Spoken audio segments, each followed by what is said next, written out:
Chapter 11:20 The Light of the All-Heaven. Yuan Jian stared at the spot where Hong Bin had just died, his face ashen, hardly daring to believe what he had just seen. "This is my fault," he murmured. "No, it's not," said Meng Hao, grabbing him by the arm. "If we didn't come, he still couldn't have escaped from Dao Heaven." He pulled Yuan Jian back. "We can't keep fighting here, let's go to the fifth nation." As Meng Hao backed up, Yuan Jian's expression returned to normal. Burying his guilt and self-blame deep in his heart, he looked over at Dao Heaven, and the desire to kill flickered stronger than ever in his eyes. He said nothing, though, and simply joined Meng Hao in retreating. Dao Heaven glared at Meng Hao and said, "Flee to the ends of the earth and I'll still kill you today." He had been placed in mortal danger twice, all because of Meng Hao. Currently, his desire to kill Meng Hao had reached unprecedented heights. Without a moment's hesitation, he shot after them in pursuit. Meng Hao and Yuan Jian fled, and Dao Heaven pursued. The three of them shot through the air in beams of light, sending rumbling sounds out in all directions. Dao Heaven snorted coldly, and the air beneath his feet folded in on itself as he apparently borrowed power to gain a sudden burst in speed. This was clearly the unleashing of some secret magic. In the blink of an eye, his speed increased several-fold, and he was getting closer and closer to Meng Hao and Yuan Jian. Meng Hao's eyes suddenly glittered, and he said quietly, "Yuan Jian, you go on ahead." Then he spun and shot back toward Dao Heaven. Yuan Jian's eyes flickered. He was an intelligent person, so after a moment of thought, he continued to flee. Meanwhile, Meng Hao waved his hand, unleashing the mountain-consuming incantation. One mountain after another rumbled down, forming together into a mountain range that crushed toward Dao Heaven. Dao Heaven's eyes flickered with killing intent as he waved his hand, causing an explosive, violent wind to spring up. It was a black wind that contained biting coldness, and when it slammed into the mountains, they shattered. Dao Heaven once again burst forward with incredible speed, nearly 10 times as fast as before, to appear directly in front of Meng Hao. He grinned viciously as he jabbed his finger toward Meng Hao. "Die!" The finger moved with incredible speed until it was just about to stab through Meng Hao's forehead. However, in that moment, Dao Heaven's eyes widened, and Meng Hao became nothing more than a ghost image. Off in the distance, a flash of golden light could be seen, which was Meng Hao speeding away lightning fast, in golden rock form. He had long since made his escape. "How devious," Dao Heaven said with a cold harumph. He originally thought that he could succeed with a single attack.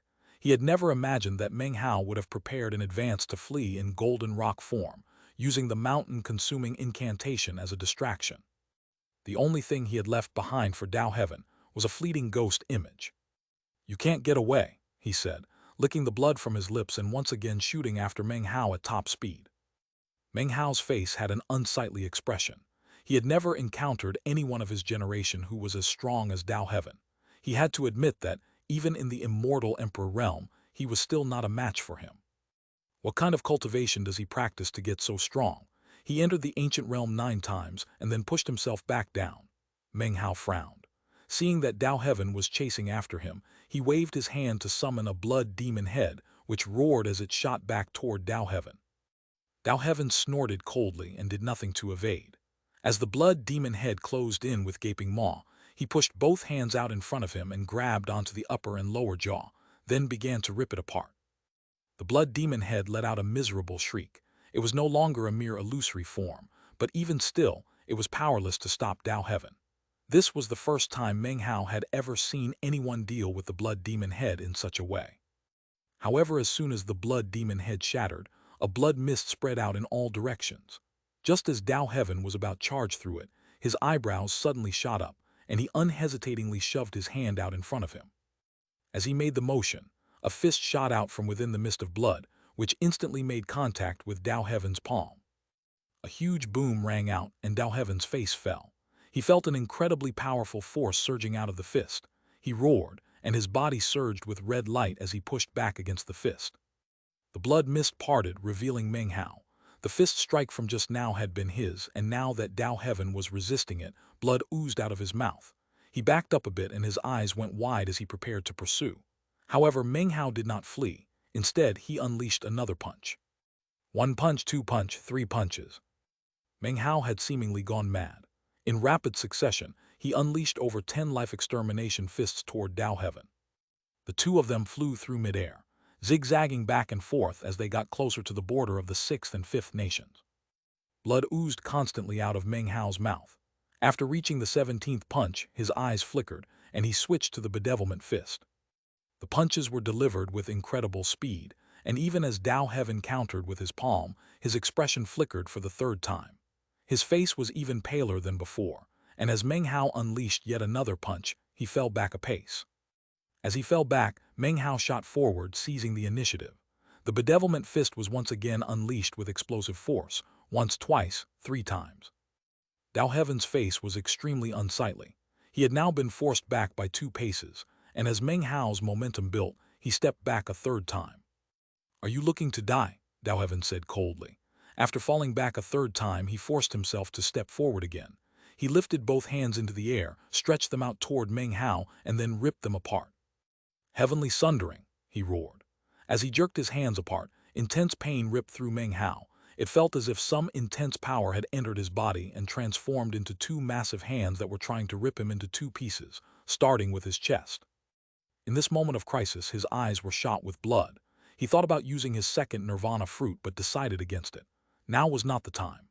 He endured the pain, then sent his divine sense out into the area and without any more hesitation, clenched his right hand into a fist, merging everything in the area into the God-slaying fist. God-slaying. Rumbling could be heard as he growled and punched out. The blow caused heaven and earth to tremble in shocking fashion. It was as if all the heavenly bodies had been covered up, and even Dao Heaven couldn't help but stare wide-eyed in shock. "Are you mmmmblllly?" The blow screamed toward Dao Heaven, smashing into the power of his heavenly sundering with a boom. Blood sprayed out of Meng Hao's mouth, and he tumbled backward. Blood spurted out of Dao Heaven's mouth. As the blood fell to the ground, it turned into another lake of blood. Dao Heaven then waved his hand, causing it to bubble and boil, and then shoot toward Meng Hao. As for Dao Heaven himself, his face was extremely unsightly, and his hands had actually been numbed. "Thankfully, I saw you use that fist strike against Lin Kong, and was able to prepare for it," he murmured. "Otherwise, it would have been difficult to deal with."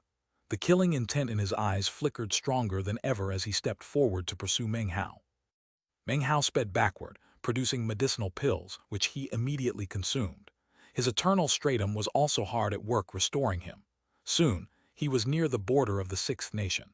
The 9 nations of the windswept realm all had an invisible border region that existed between them.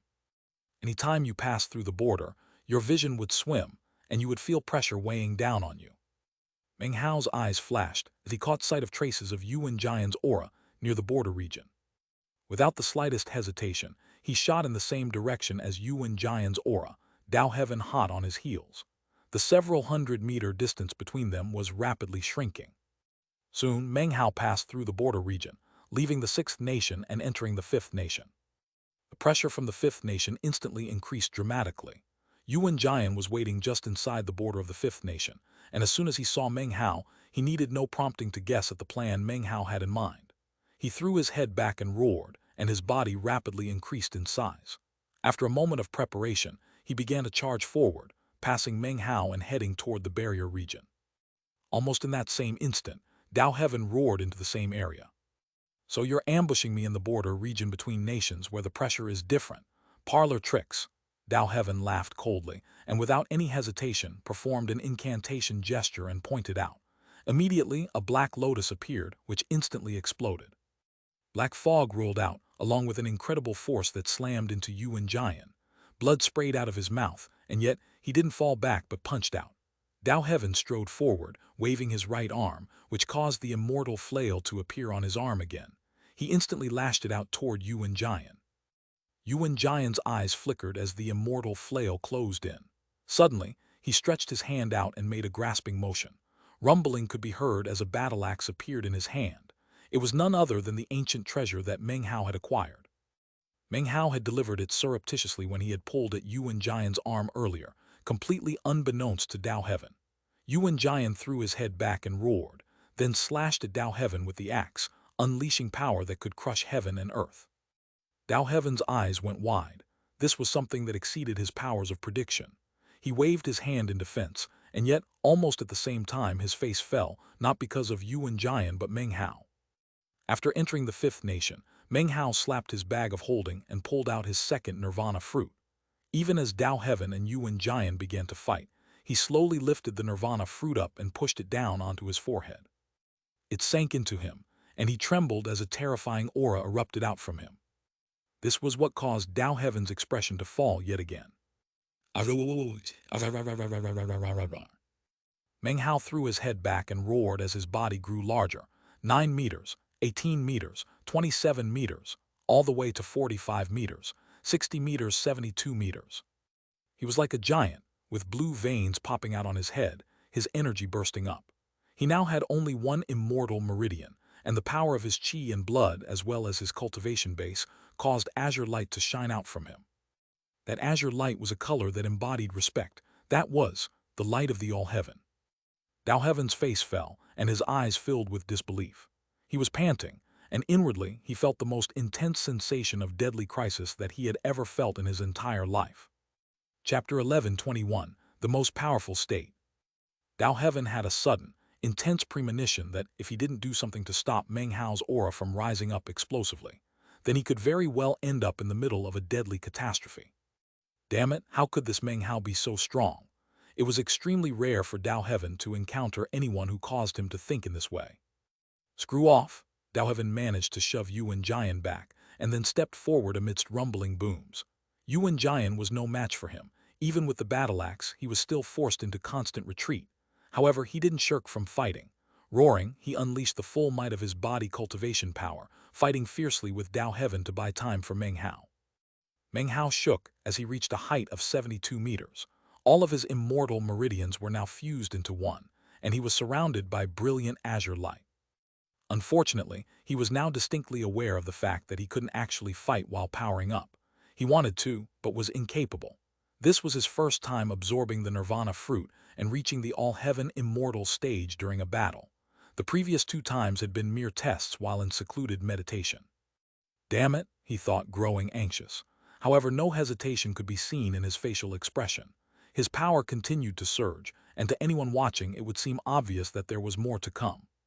His aura rose past the immortal emperor realm, and he entered half a step into the all-heaven immortal realm. Terrifying ripples exploded off of him. Colors flashed and the wind screamed, as if some huge eye had appeared up in the heavens and was staring at Meng Hao. Thunder crashed and the sky above the windswept realm twisted and distorted.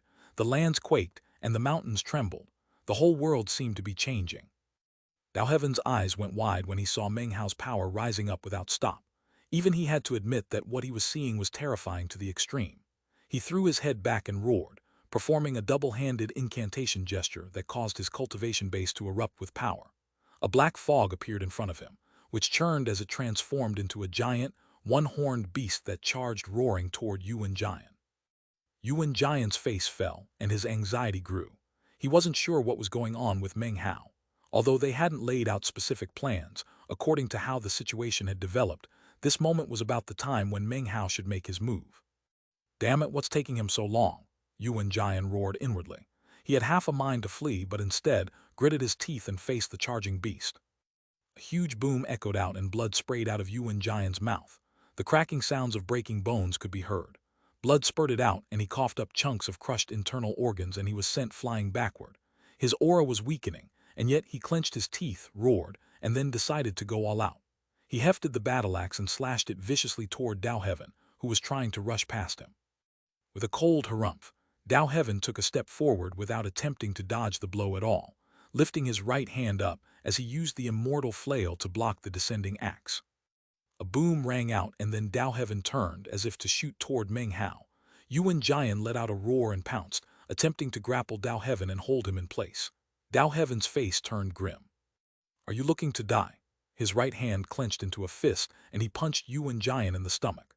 Yuan Jian's eyes went wide as he tumbled backward amidst a haze of blood and gore. Meng Hao, Yuan Jian shouted with a bitter laugh. You owe me a life. Even as the words came out of his mouth, his eyes gleamed with determination, and he charged again, preparing to expend one of his lives in an attempt to block Dao Heaven for a bit longer. Die, Dao Heaven roared, waving his hand. The giant fog beast howled and lunged toward Yuan Jian. Just when it seemed to be on the verge of hitting him, all of a sudden, the air in front of Yuan Jian distorted, and a towering figure appeared. It was none other than Meng Hao, standing there at more than 70 meters tall. He immediately extended his hand and pushed it out toward the pouncing beast. That motion caused the previously shocking beast to let out a shriek like a sick cat. It suddenly stopped in midair, incapable of moving a muscle, its expression one of fear and disbelief as Meng Hao reached out and crushed its head.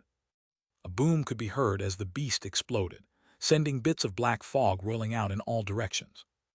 And Meng Hao, Yuan Giant panted, shocked at the sight of the figure in front of him. Meng Hao glowed with azure light and an archaic aura roiled off of him. It was almost as if, in this moment, Meng Hao was not a cultivator of the mountain and sea realm, but instead, someone who had traveled through time from the primordial paragon immortal realm. He stood tall, radiating azure light. Faint, flickering magical symbols could be seen on him as he stood there like a mountain. The air vibrated and the lands trembled. The clouds up above seemed to lower themselves, as if in obeisance. In the entire world and in all the lands, it was as if Meng Hao were the only existence. That was a domineering aura that said, "Revere me." Meng Hao looked up at Dao Heaven. Dao Heaven's face flickered with a serious expression as he stared back. Inside, he was starting to get nervous. "Yuan Giant, get out of here," Meng Hao said slowly. Yuan Giant would not be of any use in the battle to come, and if he stayed, it could be possible that Dao Heaven might unleash something akin to the blood demon grand magic, or something even more sinister like the heavenly demon devouring. That could put Meng Hao in a bad position. Therefore, the best thing for Meng Hao was for him to leave. Yuan Giant stared deeply at Meng Hao for a moment, as if to affix him to memory. Yuan Giant didn't have many friends, and even Hong Bin only counted as half a friend. However, in the brief bit of time he had spent with Meng Hao, he had already come to consider him a friend. "I'm not going to give this battle axe back to you if you die," he said. "So, don't get yourself killed." Then he took a deep breath and sped off into the distance with all the speed he could muster. Dao Heaven didn't even spare him a glance as he left. The threat posed by Meng Hao was far too great. "Meng Hao," he roared, and his body emanated cracking sounds. In the blink of an eye he began to grow. His expression distorted, and when he reached a height of 60 meters, he threw his head back and roared. The sound of his heartbeat echoed out, and on the 9th beat his energy peaked, and he strode toward Meng Hao. Meng Hao's expression was calm. He could sense the power of his soul immortal meridian, as well as the terrifying strength of his fleshly body. He began to walk forward, then clenched his right hand into a fist and punched out toward Dao Heaven. That fist caused the sky to flash and the wind to scream. Dao Heaven's face flickered, and yet he laughed viciously. As Meng Hao's fist strike neared, he suddenly vanished, then reappeared behind Meng Hao. At the same time, two black, leathery wings spread out from his back. Next, his hand formed a claw shape, which he slashed toward Meng Hao's back. Meng Hao's expression was the same as ever, and he didn't even turn around. Instead, he pushed off with his feet, flying back first toward Dao Heaven. Dao Heaven's hand struck Meng Hao's back, causing a huge boom to echo out. Meng Hao didn't react, but Dao Heaven's hand twisted in place, completely incapable of doing anything to Meng Hao. Then, Meng Hao slammed into Dao Heaven. An ear-splitting boom echoed out, and blood sprayed out of Dao Heaven's mouth. He flew back like a kite with its string cut, his expression one of shock as more than half the bones in his body broke. Impossible, how could he be so strong? In his astonishment, sonic booms echoed out from him from the incredible speed with which he was thrown through the air as a result of Meng Hao's vicious attack. In the blink of an eye, he had passed across much of the 5th nation, and was actually nearing the border of the 4th nation. Subsequently, Meng Hao vanished, then suddenly reappeared directly in Dao Heaven's path. He extended his right hand, and boundless azure light rose up from him as he used the power of an all-heaven immortal to wave his finger. "I'm the number one in the echelon," Dao Heaven roared. "You can't beat me. This state of yours will only last for so long." Blood sprayed out of his mouth, and he wrapped his wings around his body protectively. At the same time, he performed a double-handed incantation gesture, causing a shield to appear, as well as a vast number of magical items. A boom could be heard as Meng Hao's all-heaven finger pressed down onto the shield. Cracking sounds rang out in all directions, and layer by layer, the shield collapsed. Numerous magical items shattered, and then, Meng Hao's finger landed on Dao Heaven's wings. A boom rattled out as the wings were shredded to pieces, transforming into nothing but ash. Dao Heaven screamed miserably as Meng Hao's finger continued on. Then, he raised his right arm, apparently intending to use the ancient treasure, the immortal flail, to block. Popping sounds filled the air, which came from the immortal flail shattering. When it came into contact with Meng Hao's all-heaven finger, the ancient treasure was incapable of doing anything against it. Dao Heaven's eyes went wide with disbelief. All of a sudden, his right arm exploded into a haze of blood by the lightning-like strike of Meng Hao's finger. Undying God magic, Dao Heaven cried in terror. Blood-red light rose up from his body, transforming into a magical symbol which slammed into Meng Hao's finger. The magical symbol trembled but didn't break, and the mighty force of Meng Hao's finger attack sent Dao Heaven tumbling backward. In the blink of an eye, he had flown over the border between the fifth nation and the fourth nation. Once in the fourth nation, Dao Heaven's magical symbol finally shattered. Blood sprayed out of his mouth, and his expression turned haggard. However, his desire to fight was not lessened at all. He threw his head back and howled as Meng Hao charged through the national barrier and flew toward him. "Meng Hao, you can't kill me. How much longer can you hold out? Once you leave that state, you're dead."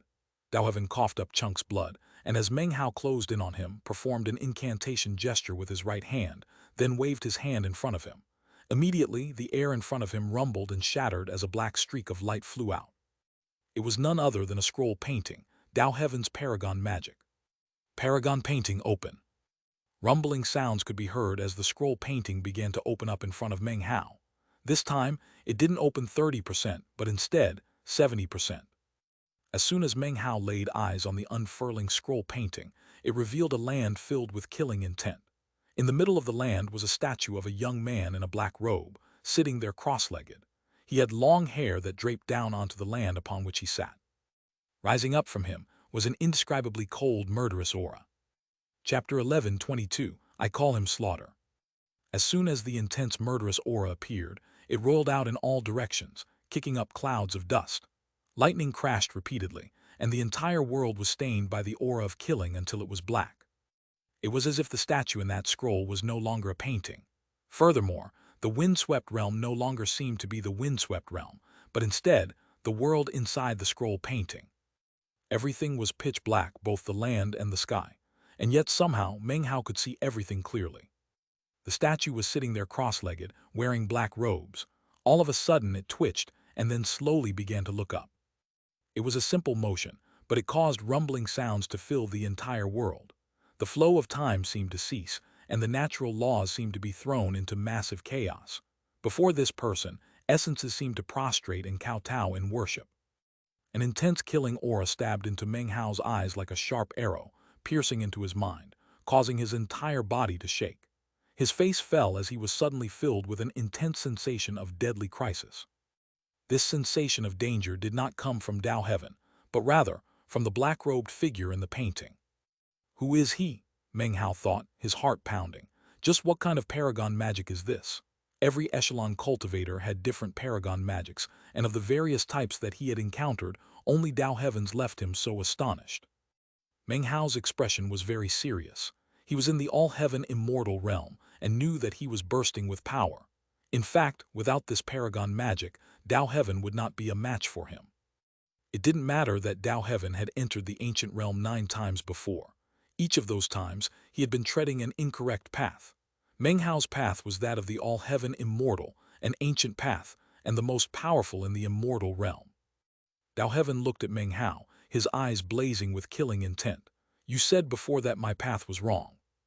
"My path was most certainly incorrect. Of that I am well aware. What you don't know is that there is a reason why I continue to tread the same incorrect path and then return back to the immortal realm. That is because the path I want is the path cultivated by the man in my magical paragon painting. I don't know his name, nor do I know what this painting truly depicts. But what I do know is that the painting is ordinary, the paper is ordinary, and even the wooden rollers are ordinary. The only thing beyond ordinary about it is the black-robed figure inside. Because of him, the ordinary paper and the commonplace wooden rollers transformed into something miraculous and extraordinary. He represents slaughter and is filled with a murderous aura the likes of which I have never encountered anywhere else in my life. Because of that, I call him Slaughter, and in my heart I view him as my master." As Dao Heaven's words rang out, he knelt in front of the scroll painting, his eyes burning with passion as he kowtowed deeply. After he kowtowed, the statue finished looking up, and its face was finally revealed. It was a pale face, expressionless and seemingly ordinary. However, within those ordinary facial features could be seen an indescribable iciness as he stared coldly at Meng Hao. A mere look caused Meng Hao's body to shake. He felt an unspeakable pressure crushing down onto him, something superior even to the pressure of the ninth sea. Blood sprayed out of his mouth, and despite being in the all-heaven immortal realm, he began to stagger backward. He had no desire to fall back, but the gaze of the black-robed man in the scroll painting gave him no choice. As he fell back, the pressure from the man in the painting pushed down on him to the point where it seemed he couldn't take it anymore, and would be forced to his knees, forced to capitulate, forced to offer worship. With every step that he took back, Meng Hao roared. Finally, after 7 steps had been taken and his eyes were completely bloodshot, he forced himself to come to a stop. The price he had to pay was that a cloud of blood sprayed out of his mouth. His knees shook so violently they felt like they might break. I can't believe I'm being forced into retreat by nothing more than a painting, he thought. Even if the person in that painting was once an almighty figure, perhaps even a paragon right now, he's just a painting. Why the hell can he force me to fall back? Meng Hao struggled to hold his head up, and a vicious expression appeared on his face. Blood oozed out of his eyes, ears, nose, and mouth. However, at the same time, his aura surged mightily. My Tao is that of freedom and independence, he growled. Other than my father and mother, there's nobody in the world who can make Meng Hao kowtow. Who the hell do you think you are?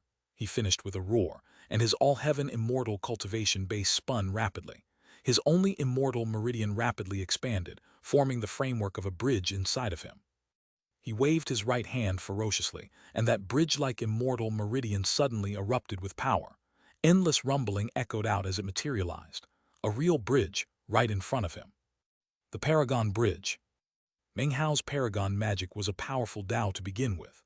Although its power had seemed rather ordinary early on, that was not because of the magic itself, but rather because Meng Hao's cultivation base had not been powerful enough to manifest much of it. Now though, in the all-heaven immortal realm, the unleashing of the Paragon Bridge was completely unlike before.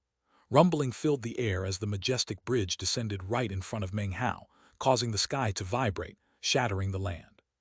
It didn't appear to be illusory, but rather a true and actual bridge. It was shocking, indescribably large, as if the entire world was but a mere corner of it. The bridge filled the sky, sweeping across everything, and it emanated the supreme aura of a paragon. The world trembled and the lands were terrified. By using the all-heaven immortal realm, Meng Hao had finally revealed some of its true splendor and power. And yet there was more. Illusory figures appeared atop the bridge. Although it was impossible to see them clearly, they existed on various locations on the bridge. These figures radiated terrifying might, and apparently were people from the past who had qualified to stride upon the Paragon Bridge. Although they did not end up walking across the entire bridge, as former almighty figures in heaven and earth, they were able to leave behind some divine will. In the same moment that the Paragon Bridge appeared, the black-robed statue in the painting looked at it, and a look of reminiscence appeared on his face. He suddenly murmured, "Heaven trampling. Bridge 1. This footnote contains some spoilers for Renegade Immortal, but they are relevant to the plot of this story. By this point, most Urgen fans would have put some puzzle pieces together regarding who this person probably is, or at least who he is connected to. Long story short is that Wang Lin from Renegade Immortal had a clone, specifically a Slaughter clone, whose actual name had the Chinese character Slaughter in it. He reached an extremely high cultivation level in RI, a level called Heaven Trampling, which involved 9 bridges. If you want further details about cultivation levels in RI, the story of Wang Lin, the story of his clone, etc., please do it in a proper spoiler thread." His voice was filled with the sensation of memories, and yet the same coldness as before. This turn of events caused even Dao Heaven's face to fill with utter shock. His head jerked up in the middle of his kowtow. An expression of disbelief could be seen on his face. The scroll painting was his, and the Paragon magic was his. And yet, even he had never before heard the black-robed figure within speak a single word. It was as if the appearance of the Paragon Bridge had provoked some unpredictable transformation. Even as Dao Heaven's heart trembled, Meng Hao's mind began to spin. Heaven Trampling Bridge, he thought, staring at his own Paragon Bridge. Shockingly, the black-robed statue in the painting suddenly rose to his feet and took a step forward, his long hair trailing behind him. When he took that step, Dao Heaven's heart trembled. Meng Hao was standing directly in his path and could see things even more clearly. It was as if the step he took contained some type of Tao, something that could bend space and shrink a huge span to the distance of an inch, something that could create something from nothing. With that step, he emerged from the painting, entered reality and appeared on top of Meng Hao's Paragon Bridge. Meng Hao's mind spun as he looked at the black-robed figure standing atop the Paragon Bridge. The young man's expression was cold, but it was also tinged with reminiscence. He began to walk across the heaven-trampling bridge, step after step, passing numerous other figures, as if he wished to walk the bridge to its very end. But then he stopped walking. He looked down at the bridge beneath his feet and seemed to grow melancholic. "This heaven-trampling bridge is incomplete," he murmured. "I am also incomplete. That year, I stood in front of him and heard my mission accomplished. Then I turned, heart filled with a strange pain, with sorrow, and I vanished. So why am I still here?" Then he began to laugh, a laughter filled with icy coldness and a murderous aura. "I loved her more than you did." Laughing maniacally, the black-robed figure swished his sleeve. Rumbling could be heard as the Paragon Bridge collapsed. As it did, the black-robed figure trembled and faded away along with the heaven-trampling bridge, his expression one of reminiscence and pain. When he reappeared, he was back inside the scroll painting, a statue once again, his head bowed. When that happened, Dao Heaven made a gurgling sound and vomited a mouthful of blood. A mist of blood exploded around him. Apparently, the scroll painting possessed a gravitational force that absorbed nearly half of his life force. Dao Heaven trembled, and his face went pale white. He had used this paragon magic on many occasions, but never had it resulted in a backlash like just now. Meng Hao also coughed up a mouthful of blood and fell back. He could sense that his time as an all-heaven immortal was reaching its conclusion. Eyes glittering, he reached up and patted the top of his head, voluntarily leaving the all-heaven immortal realm. The nirvana fruit emerged from his forehead and dropped down into the palm of his hand. His aura dropped and his face turned ashen. He stood there, unmoving, staring coldly at Dao Heaven. "Still wanna keep fighting," he said calmly. Dao Heaven panted as the scroll painting faded away. Then he looked over at Meng Hao, smiled coldly and said, "What, are you scared? You're beyond weak now. I could kill you as easily as turning over my hand." Inwardly, though, he was hesitant. He still wasn't completely sure whether or not Meng Hao could continue fighting in that incredibly powerful state. Hundreds of thoughts ran through Meng Hao's head. Originally, his plan was to try to intimidate Dao Heaven through his calmness. But then he realized something and came up with a new plan. Frowning, he looked over at Dao Heaven and then held his nirvana fruit out in the palm of his hand, where it glittered with brilliant light. "To kill you would cost me quite a bit," he said. "I would end up heavily injuring myself, which would make it a lot harder to get anything more out of the windswept realm. However, if you're intent on dying, then I can help you reach your goal." Dao Heaven's eyes went wide as he looked at Meng Hao. Had Meng Hao remained calm, he would immediately have assumed he was trying to pull a fast one. However, to see Meng Hao frown the way he did made it seem like he was making this decision because he had no other choice. Suddenly, Dao Heaven wasn't quite sure what was the truth. "I'll know for sure if I just attack him," he thought. Eyes flickering, he shot toward Meng Hao. Chapter 11:23 Dao Heaven retreats. Almost in the exact moment that the murderous thoughts rose up in Dao Heaven's mind, he shot forward.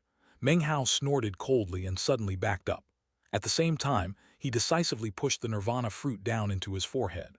Simultaneously, intense killing intent flickered up in his eyes. His cold gaze locked onto Dao Heaven in the same way it might look at a corpse. Rumbling sounds could be heard as the nirvana fruit merged into his forehead. His energy immediately shot up. This time, the effect was different than before. He wasn't immobilized as his body grew larger. Azure light flickered into being around him, and he performed an incantation gesture with his right hand. Then he waved his hand at Dao Heaven, causing the essence of divine flame to erupt out, which filled the sky. Dao Heaven's heart trembled, and he suddenly lurched to a stop before shooting backward. As it turned out, he didn't actually want to keep fighting Meng Hao to the death. He didn't even want to fight at all. The backlash from his paragon painting had left him extremely weak. Most importantly, he wasn't confident in being able to take Meng Hao out right now. Seeing Meng Hao once again enter that terrifying state confirmed that Meng Hao was capable of killing him. This magic of his has a set time limit, or maybe it's limited in the number of times he can use it. Well, whatever the limitations are, he'll still have to pay a price to use it. That was something he wasn't lying about. Even if he did kill me, he couldn't kill my soul. I still have lives left. And actually, the windswept realm trial by fire isn't over yet.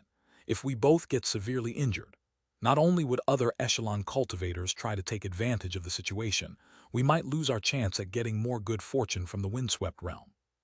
Besides, there's no saying whether or not he could actually kill me in the final battle. Conversely, even if I can kill him, then I would likewise be devastated and wouldn't be able to recover quickly or easily. Dao Heaven had an extremely unsightly expression on his face. If Meng Hao hadn't struck fear into his heart, he wouldn't be vacillating in such a way. But now the facts were out in the open, and he had no choice but to consider the consequences of them inflicting serious injuries on each other. As he retreated, Meng Hao stood in place. Instead of giving chase, he looked over coldly. Unless you want to fight to the death, don't come looking for me. My patience has its limits. Then he took a step forward, stamping his foot onto the ground. The ground quaked and the air vibrated as an incredible power surged up from him. A shockwave blasted out in all directions. Dao Heaven continued to flee. He was still suspicious, but he had no way to tell whether or not Meng Hao was simply putting on a show. It was hard to tell, and he was forced to simply guess. His facial expression constantly flickered as he ran through the possibilities in his mind, and his eyes glittered. Finally, he laughed loudly. Are you so anxious to finish our little fight, Meng Hao? There are many paths to follow. If you want to pick this one, who am I to stop you? Meng Hao shook his head. Energy surging, he shot forward, leaving afterimages behind him. He waved his hand, causing divine flame to spread out above Dao Heaven. Dao Heaven's face fell, and he instantly performed an incantation gesture with his right hand, then waved his finger toward the ground. Black fog roiled up, transforming into a rumbling vortex. A huge hand then stretched up out of the vortex, which pushed out toward the divine flame. At the moment, raging flames covered Meng Hao's face, making it so that Dao Heaven couldn't see his face clearly.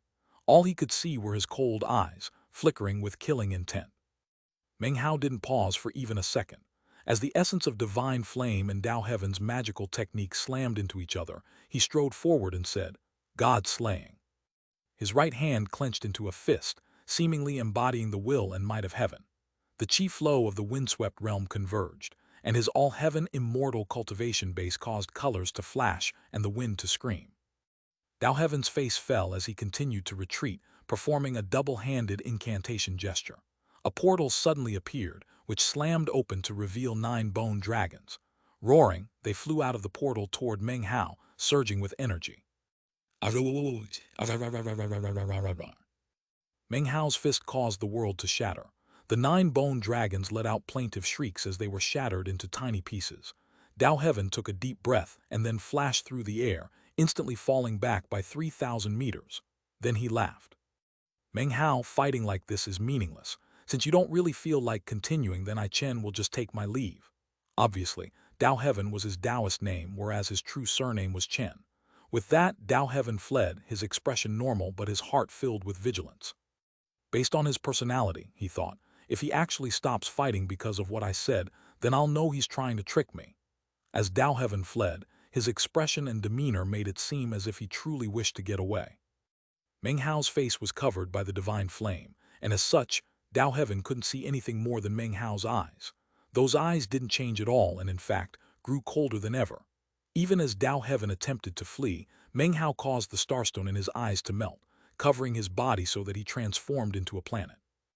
It was a planet wreathed in divine flame, making it look like a shooting star as it sped after Dao Heaven. Based on its speed and trajectory, it really seemed as if he wanted to catch up. Dao Heaven realized this, and his expression turned dark. So he really does still have enough power to stay in that realm. Even as Meng Hao closed in, Dao Heaven suddenly increased his speed. In a flash, he was a great distance away. Meng Hao, he called behind him, have you met a girl named Zuer yet? If not, I should really leave you alive so that you have a chance to meet her. Next time we run into each other, though, that will be the day you die. Laughing, he shot off with incredible speed. Pipe down, Meng Hao said from within the planet, his voice echoing out with incredible pressure.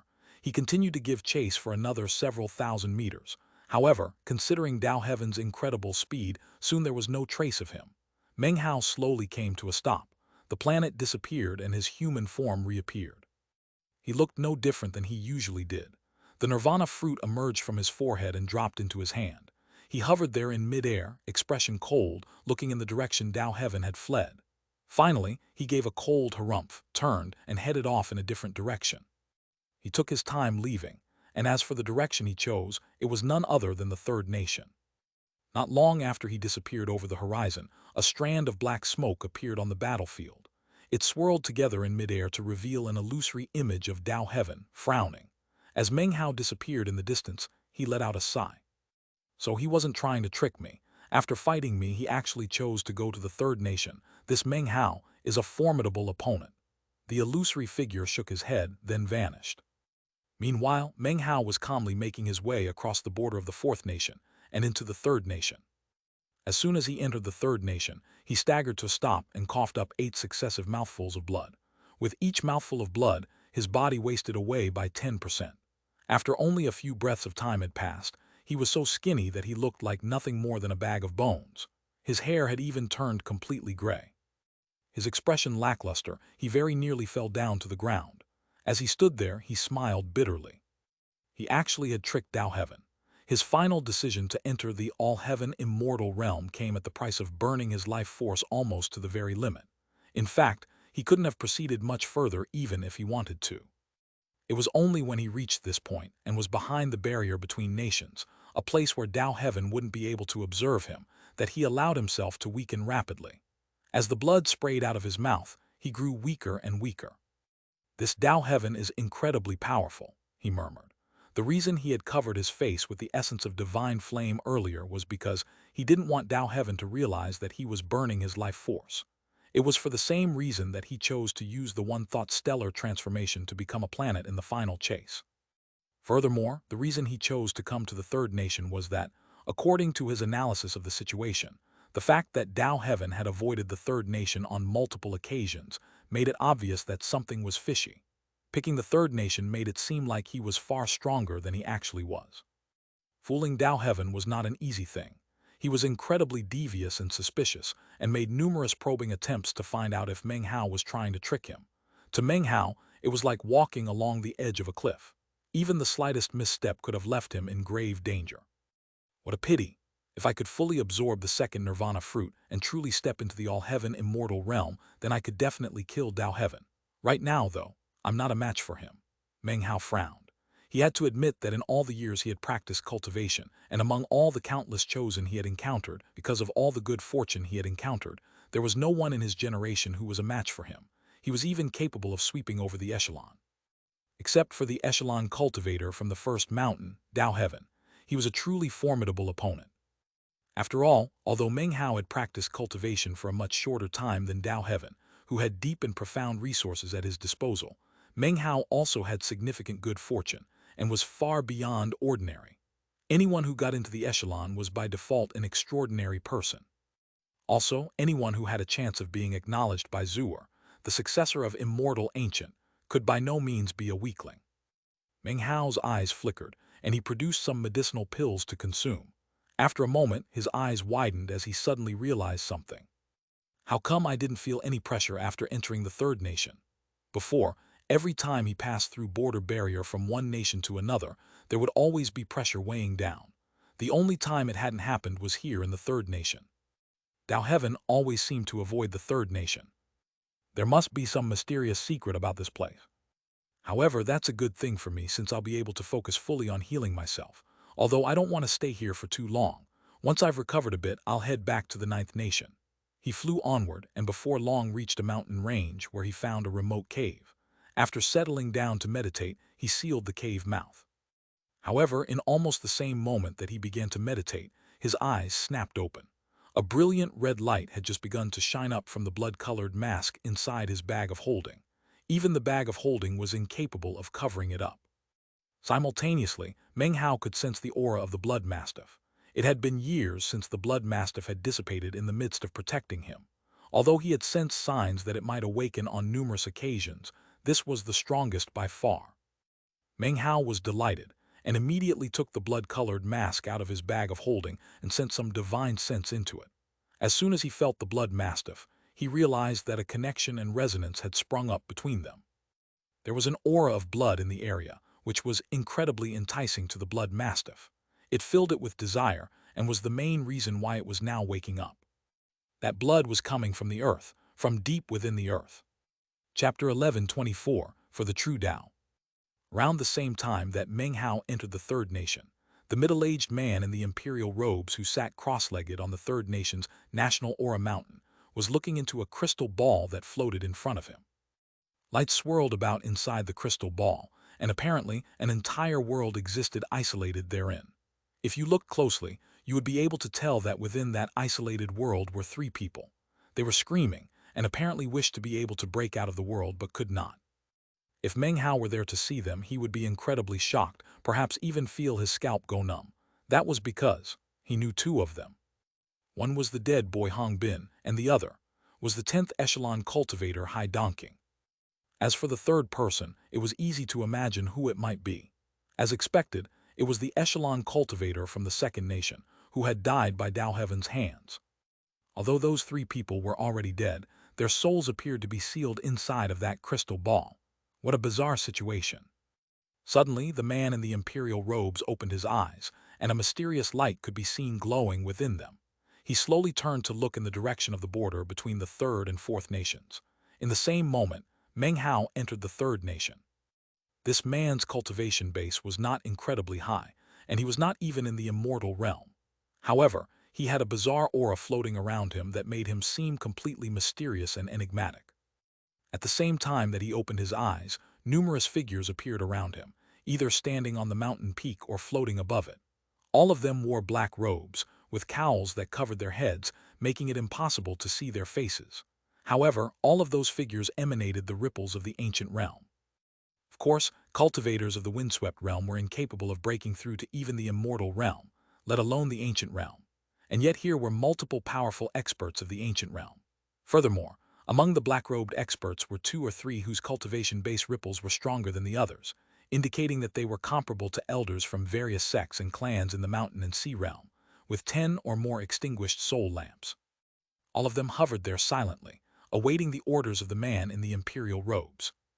As for that very man, his expression was the same as ever as he waved his right hand, causing numerous flickering images to appear in front of him. One of those images depicted Meng Hao entering the third nation. He watched thoughtfully as Meng Hao coughed up blood, his body withering. The man's eyes flickered. "Is the girl taken care of?" he asked suddenly. "We sent people to kill her," said one of the black-robed cultivators, his voice hoarse like that of an old man. "Unfortunately, she's very crafty and has managed to evade them thus far. She's still alive." "She's a dangerous variable," the man in the imperial robe said. "Go take care of her yourself just to be safe. Time is wasting away, so make it happen quickly."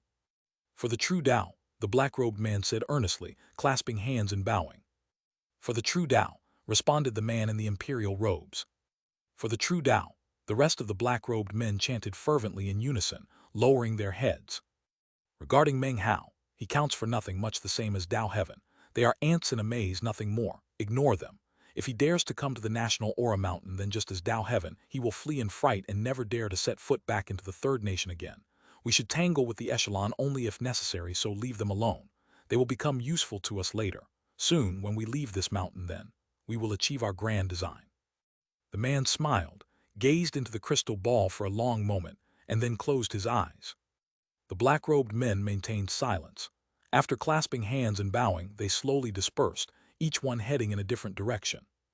In his immortal's cave in the third nation, Meng Hao's heart trembled as he looked down at the blood-colored mask. Then he glanced at the ground. Eyes flickering, he sent out some divine sense into the earth. After a moment passed, he frowned. His divine sense wasn't able to locate anything unusual. However, from the way the mastiff was struggling to awaken, he could tell that its intense thirst was increasing. Meng Hao had never sensed anything like this from the mastiff before. It was as if, in order to sate that thirst, the mastiff would not only awaken, but do so in a transmogrified state. It would be different than before, having undergone a drastic transformation. What exactly is hidden down there? He thought. Instead of doing anything rash, he put the blood-colored mask away, closed his eyes, and continued meditating to heal his injuries. With medicinal pills and his eternal stratum, he recovered rapidly. After only 3 days, his eyes opened, and they shone with a brilliant light. "I'm 60% recovered," he murmured. "From here on out my recovery will naturally slow down." During the 3 days he had spent recuperating, the mastiff's thirst had only gotten stronger. He slapped his bag of holding, and the parrot and meat jelly flew out. They looked around nervously for a moment, but, seeing no danger, heaved sighs of relief.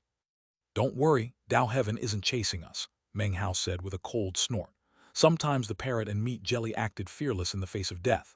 At other times, they seemed like unbelievable cowards. The whole thing was a huge headache for Meng Hao. He just couldn't believe that they were unaware of the battle that had occurred with Tao Heaven.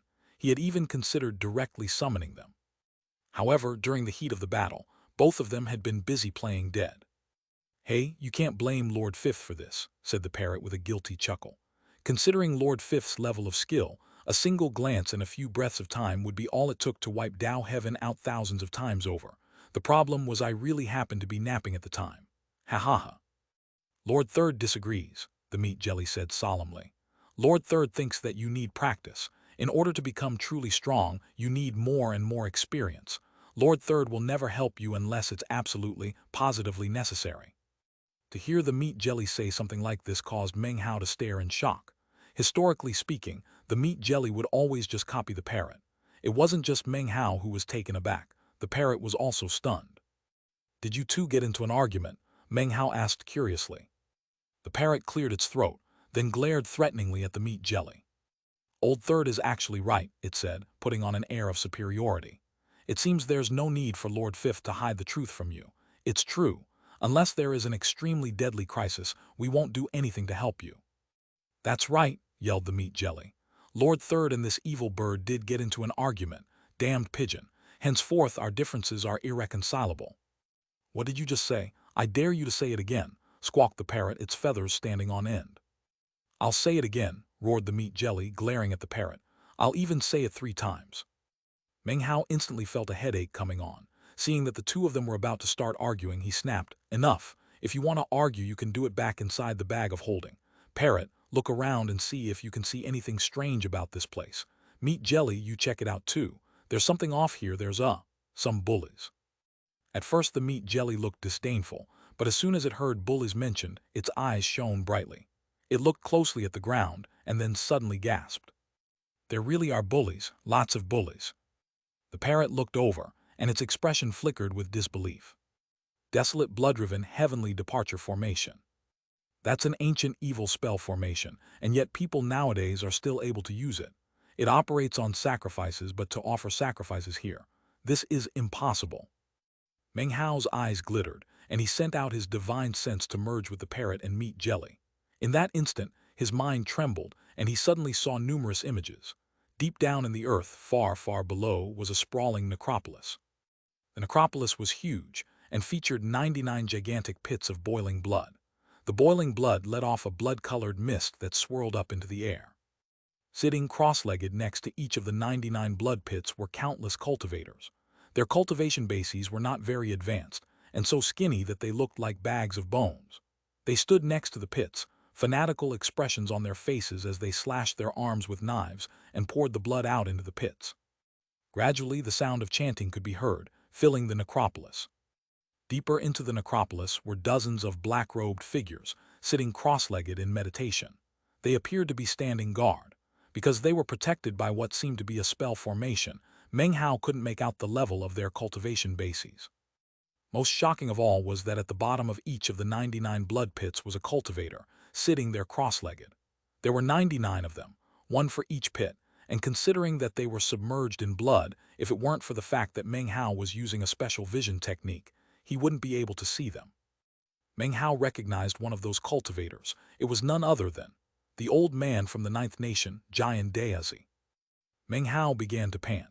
With the help of the parrot and meat jelly, his vision pierced down into the blood pits. What he saw was that the pits were actually shaped like funnels, and if you looked closely, there were eyelets at the bottom. Beneath those eyelets, and beneath the 99 blood pits, was a tunnel that led to another part of the necropolis. It was much smaller than the main necropolis, almost like a secret chamber connected to the larger structure up above. Both structures together almost looked like an inverted bottle gourd. Within that secret chamber were several statues that resembled spirit creatures, including a turtle, a crane, and even a bat. The statues were connected by a ray of light that linked them together, forming a circle.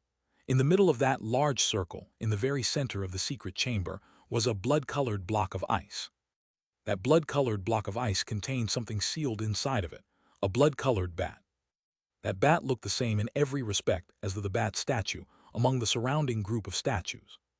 Currently, the block of ice was melting, and as it did, a blood chi rose up into the tunnel above, to be absorbed by the 99 islets.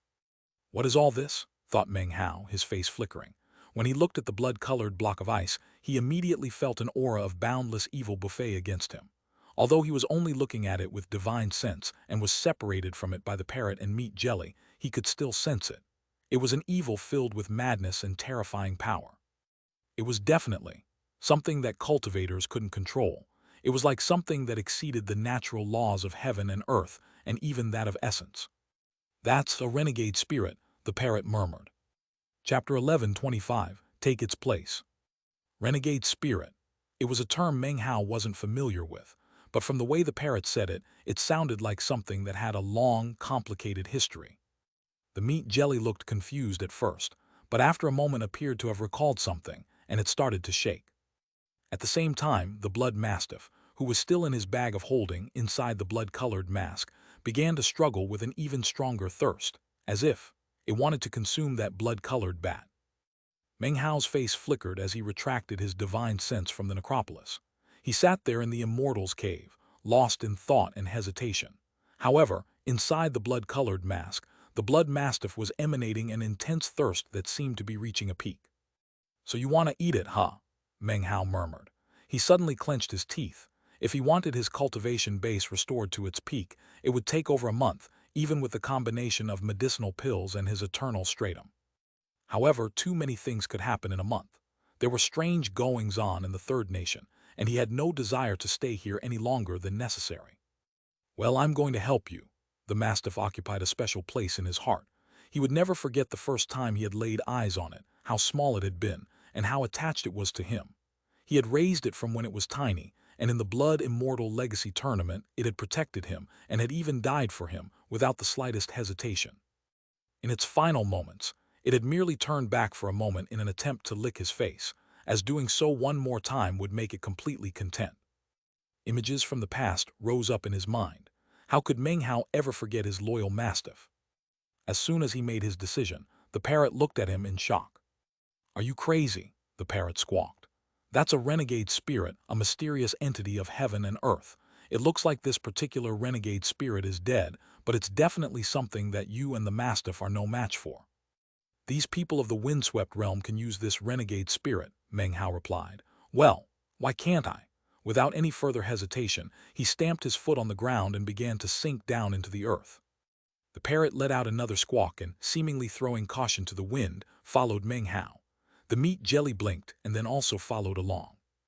"Damn it, possess a renegade spirit," the parrot muttered. "Consume it, take its place."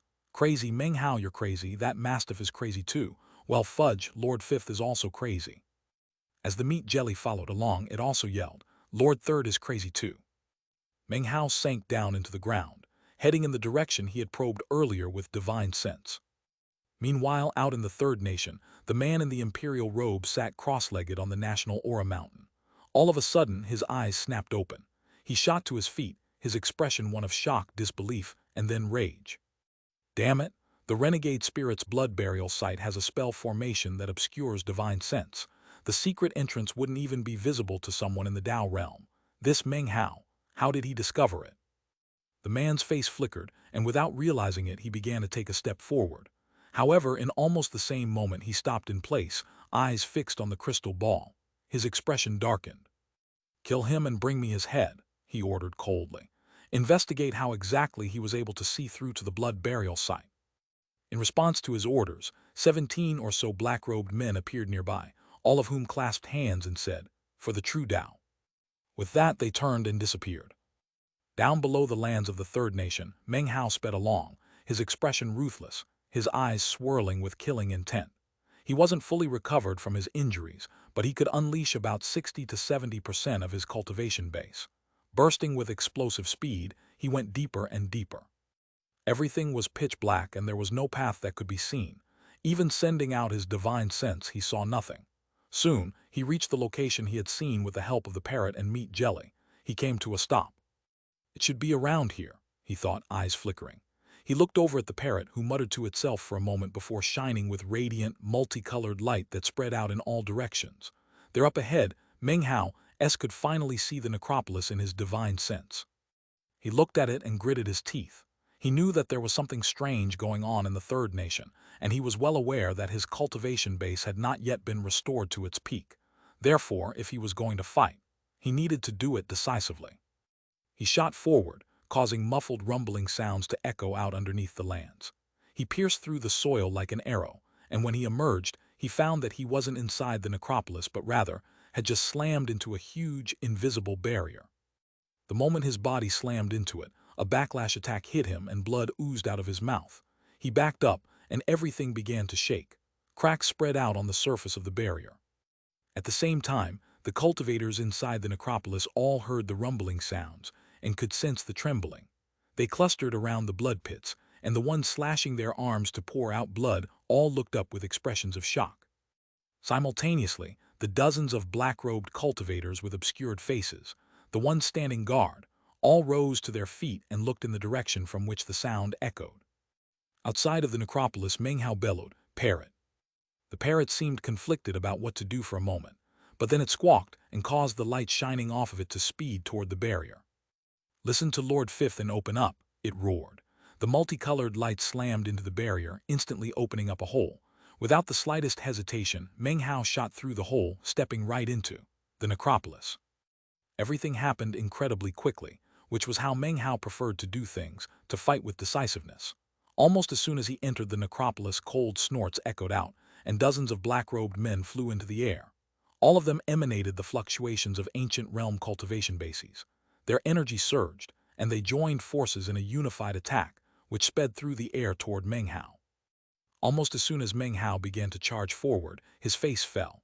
"Damn it," he thought, "the windswept realm isn't limited to the immortal realm after all. Where did all these ancient realm cultivators come from?"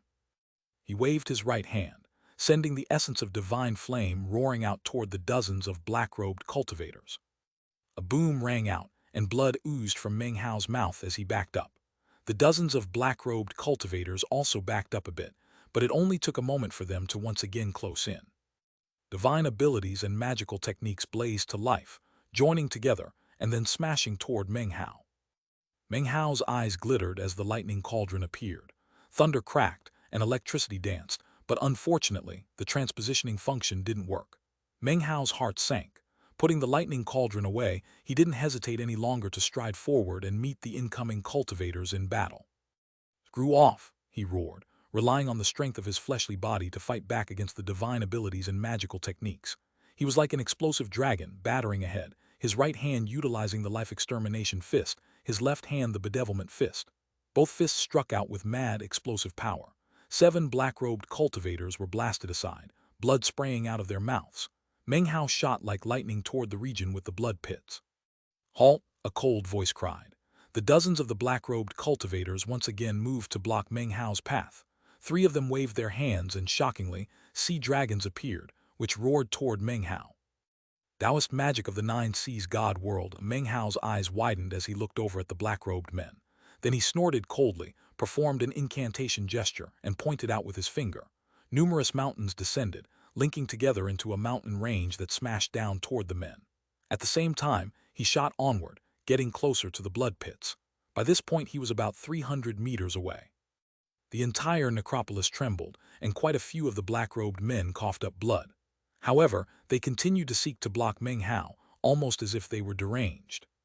This time, they all performed the same incantation gesture, unleashing a bizarre magical technique. True Tao Advent. As soon as the words left their mouths, a bizarre power of natural law sprang up. It transformed into a huge net-like cage that enveloped the surrounding area. Even as it sought to blanket Meng Hao, his face flickered and he transformed into a golden rock.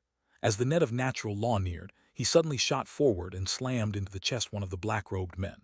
A boom could be heard as the man exploded into bits. After shooting onward by about 150 meters, he returned to human form, lifted his right hand, and jabbed a finger at them. 8th Demon Sealing Hex. This time, what he was hexing was not a single person, but rather a whole group of people, plus the net of natural law which was descending down onto him. With the wave of a finger, all of the black-robed men felt themselves shudder to a stop. The huge net also stopped in place. However, Meng Hao had to pay a heavy price. He coughed up a huge mouthful of blood. Nonetheless, he didn't stop for even a moment, closing the remaining 150 meters in a flash, appearing next to one of the blood pits. He waved his hand toward the air above the blood pit, and all of a sudden, all of the blood in the pit rose up and showered out in all directions. There at the bottom of the pit, an old man could now be seen. Moments ago, he had been submerged in the blood, absorbing it, but now that he had been interrupted, he opened his eyes. Previously, his cultivation base had been at the cauldron-seeking stage. However, as of this moment it was clear that it was climbing up. Now, he was in the immortal realm, despite the lack of any door of immortality appearing. The old man let out a shout, and was about to start fighting Meng Hao, when Meng Hao snorted coldly. His right hand shot out with lightning speed in a clawing gesture, latching onto the man's arm and squeezing down hard. Cracking sounds were joined by a blood-curdling scream as all the bones in the man's body were shattered. In the same moment, Meng Hao disappeared into the islet at the bottom of the pit. As soon as he disappeared, booms filled the air, and countless divine abilities and Taoist magics slammed into the spot he had just occupied. The black-robed men surged with energy and began to speed over from all directions. Meng Hao didn't wait for them to show up. He immediately transformed into a beam of light that shot through the islet, and then into the tunnel that led to the secret chamber below. In almost that same instant, brilliant light filled the necropolis. The dozens of black-robed men exchanged glances, then transformed into beams of light that followed Meng Hao down into the blood pit and beyond. Chapter 11:26 Hold the Tunnel. At the same time, the other blood pits began to boil, as if they were being sealed.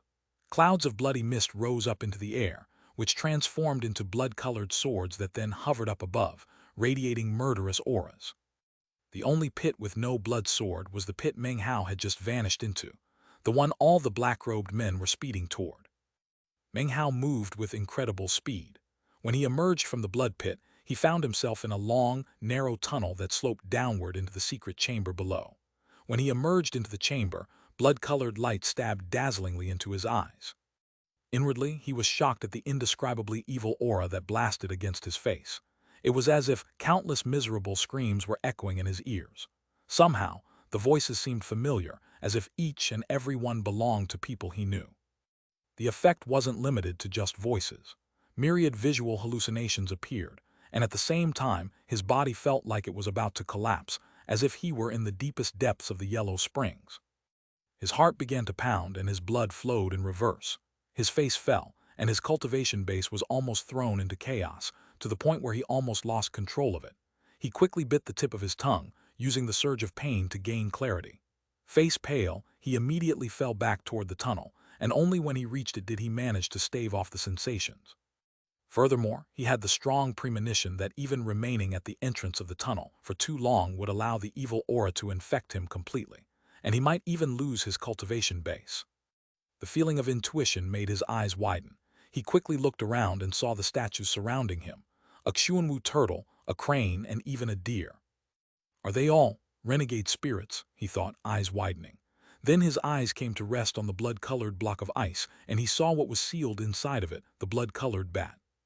All of the evil aura was emanating from that blood-colored ice block, and from the blood-colored bat therein. It was the wellspring of evil in this place.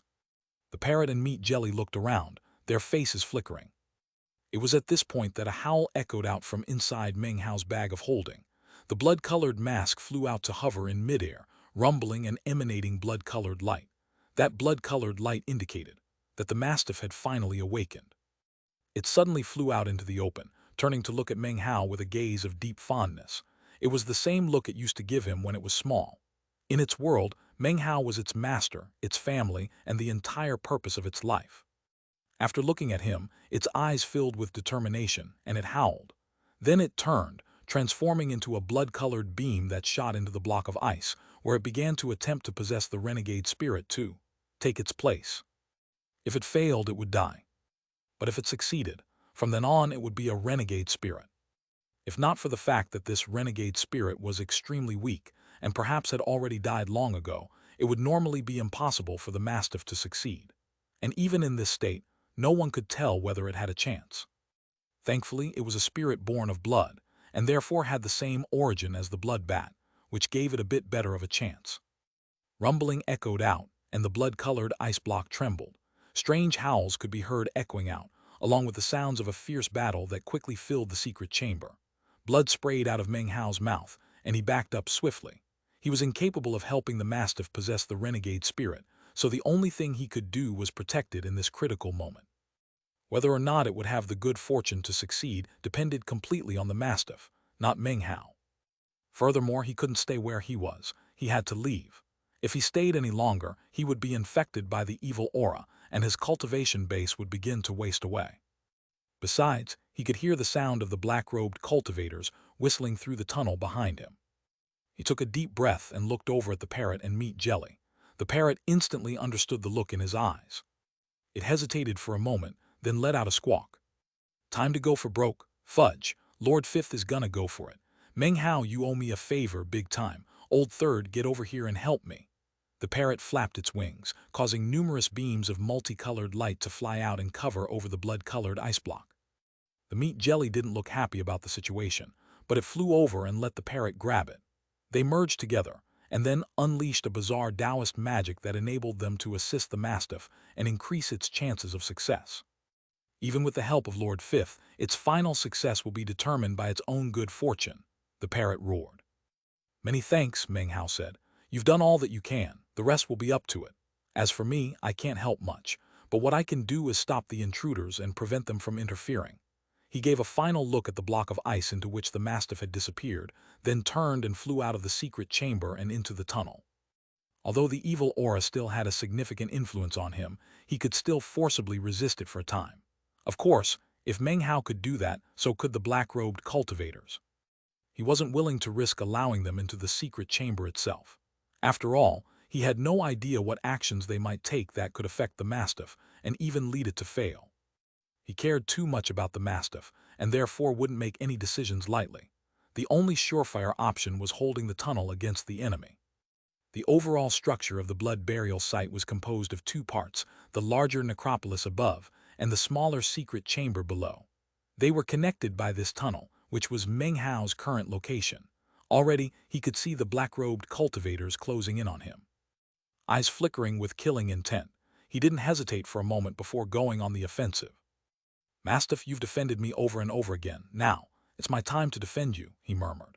He rotated his cultivation base and killing intent roiled out of him. He wasn't sure if the mastiff would succeed in possessing the renegade spirit, nor how long it would take to do so. But he did know that at the moment, there was nowhere to retreat to, nor did he have any desire or need to retreat. He took a deep breath, causing his cultivation base and his immortal meridians to surge with power. He was like a razor-sharp blade that instantly slashed into the attacking black-robed cultivators. The tunnel wasn't very large, making it a challenge to unleash divine abilities and magical techniques. If Meng Hao were at his peak, then killing a few dozen people like this wouldn't be problematic at all. However, his cultivation base was only at about 60% of its normal level, making it difficult to fight. It was a tough task, but he was an echelon cultivator and was in the immortal Emperor realm. He was someone that ordinary ancient realm experts couldn't easily tousle with. Rumbling sounds echoed out as he attacked. A blood demon head materialized. An essence of divine flame raged in all directions. You're not cultivators of the windswept realm, he shouted, speeding like lightning into the midst of the black-robed cultivators. His right hand shot out and latched onto the head of one of them, and he unleashed the blood demon grand magic. However, the power of absorption did nothing to the man. The black robe was shredded to pieces, revealing a young man with the top of his head mangled and bloody. His face was pale as he cried out, "Our Taos are different. Your Tao is fabricated and ours is real. You can't do anything to us. We live and die for the true Tao." Laughing, he faded away into death. Meng Hao's heart trembled. Then, another black-robed cultivator appeared in front of him, and he unleashed the life extermination fist. Rumbling could be heard as his opponent trembled and coughed up blood. His cowl was destroyed, revealing his face. He was a middle-aged man who, shockingly, had a scale on his forehead. He was a demonic cultivator. "For the true Tao," he cried, and then began to laugh maniacally before exploding into bits. There was no change in facial expression whatsoever on the part of the other black-robed cultivators, nor did they speak. However, they attacked with increased ferocity, unleashing a biting wind that swept across Meng Hao. Suddenly, 9 sea dragons roared toward him with gaping maws. The more Meng Hao fought, the more shocked he was. He was getting a very strange feeling from these black-robed enemies. Frowning, he summoned the Paragon Bridge, which instantly emanated crushing pressure, forcing the black-robed cultivators away. Meng Hao made a grasping motion, and the bone-tipped spear appeared in his hand, which he stabbed toward the forehead of one of the black-robed cultivators. The cowl of the robe was thrown back, revealing a woman. Despite the fact that she was about to die, she showed no fear. "For the true Tao," she said coolly before exploding. Meng Hao's hair was beginning to stand on end. If by this point he didn't realize who these people were, then he didn't deserve to be the shrewd and cunning crown prince of the Fang clan. As soon as he saw their cultivation bases, he immediately thought back to the warning given by giant Daisy when they had first arrived in the Ninth Nation. Back by the waterfall, after seeing the demon mantra, mesmeric rebuke in use, he had employed his celestial vision technique to observe the figure hidden behind the water. He had begun to make speculations even at that time.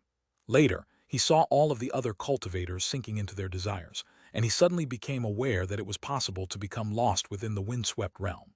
Then he realized that it was probably possible to stay there, to choose to not leave, to remain behind in the windswept realm, eternally lost therein.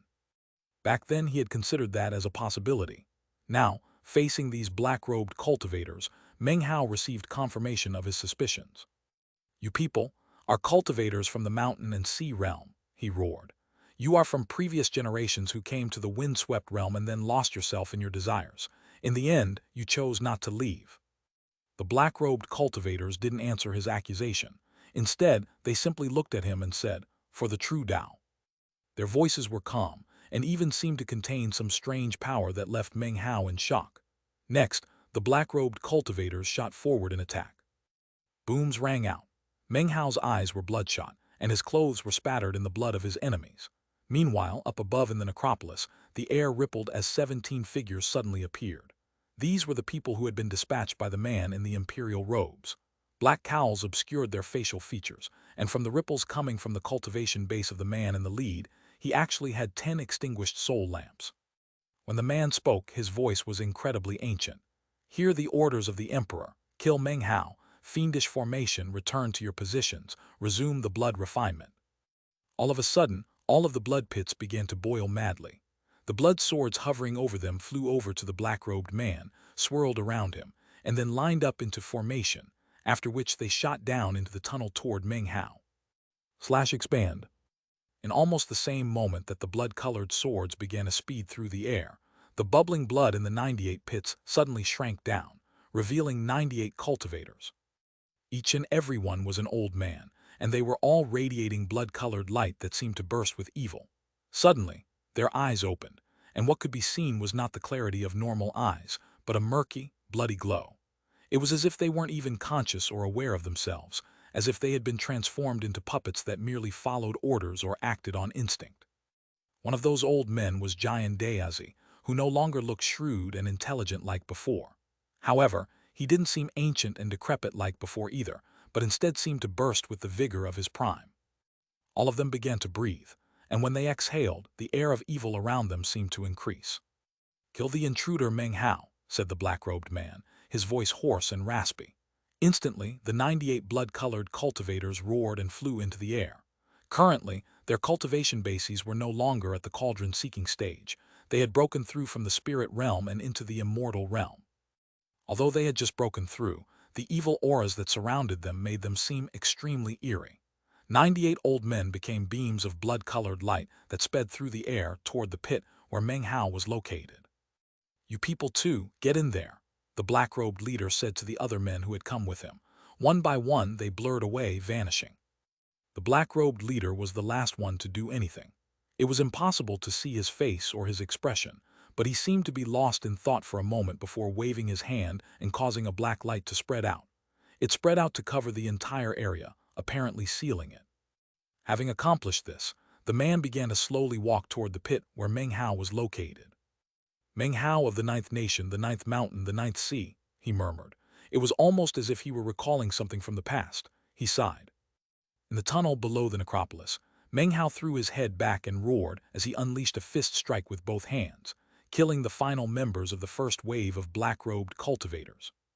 This battle was being fought with only 60% of his cultivation base. To defeat dozens of ancient realm opponents in such a way was difficult to say the least. Currently, he was coughing up blood, and his face was ashen. He suddenly looked up at the mouth of the tunnel, where a bright red glow could be seen.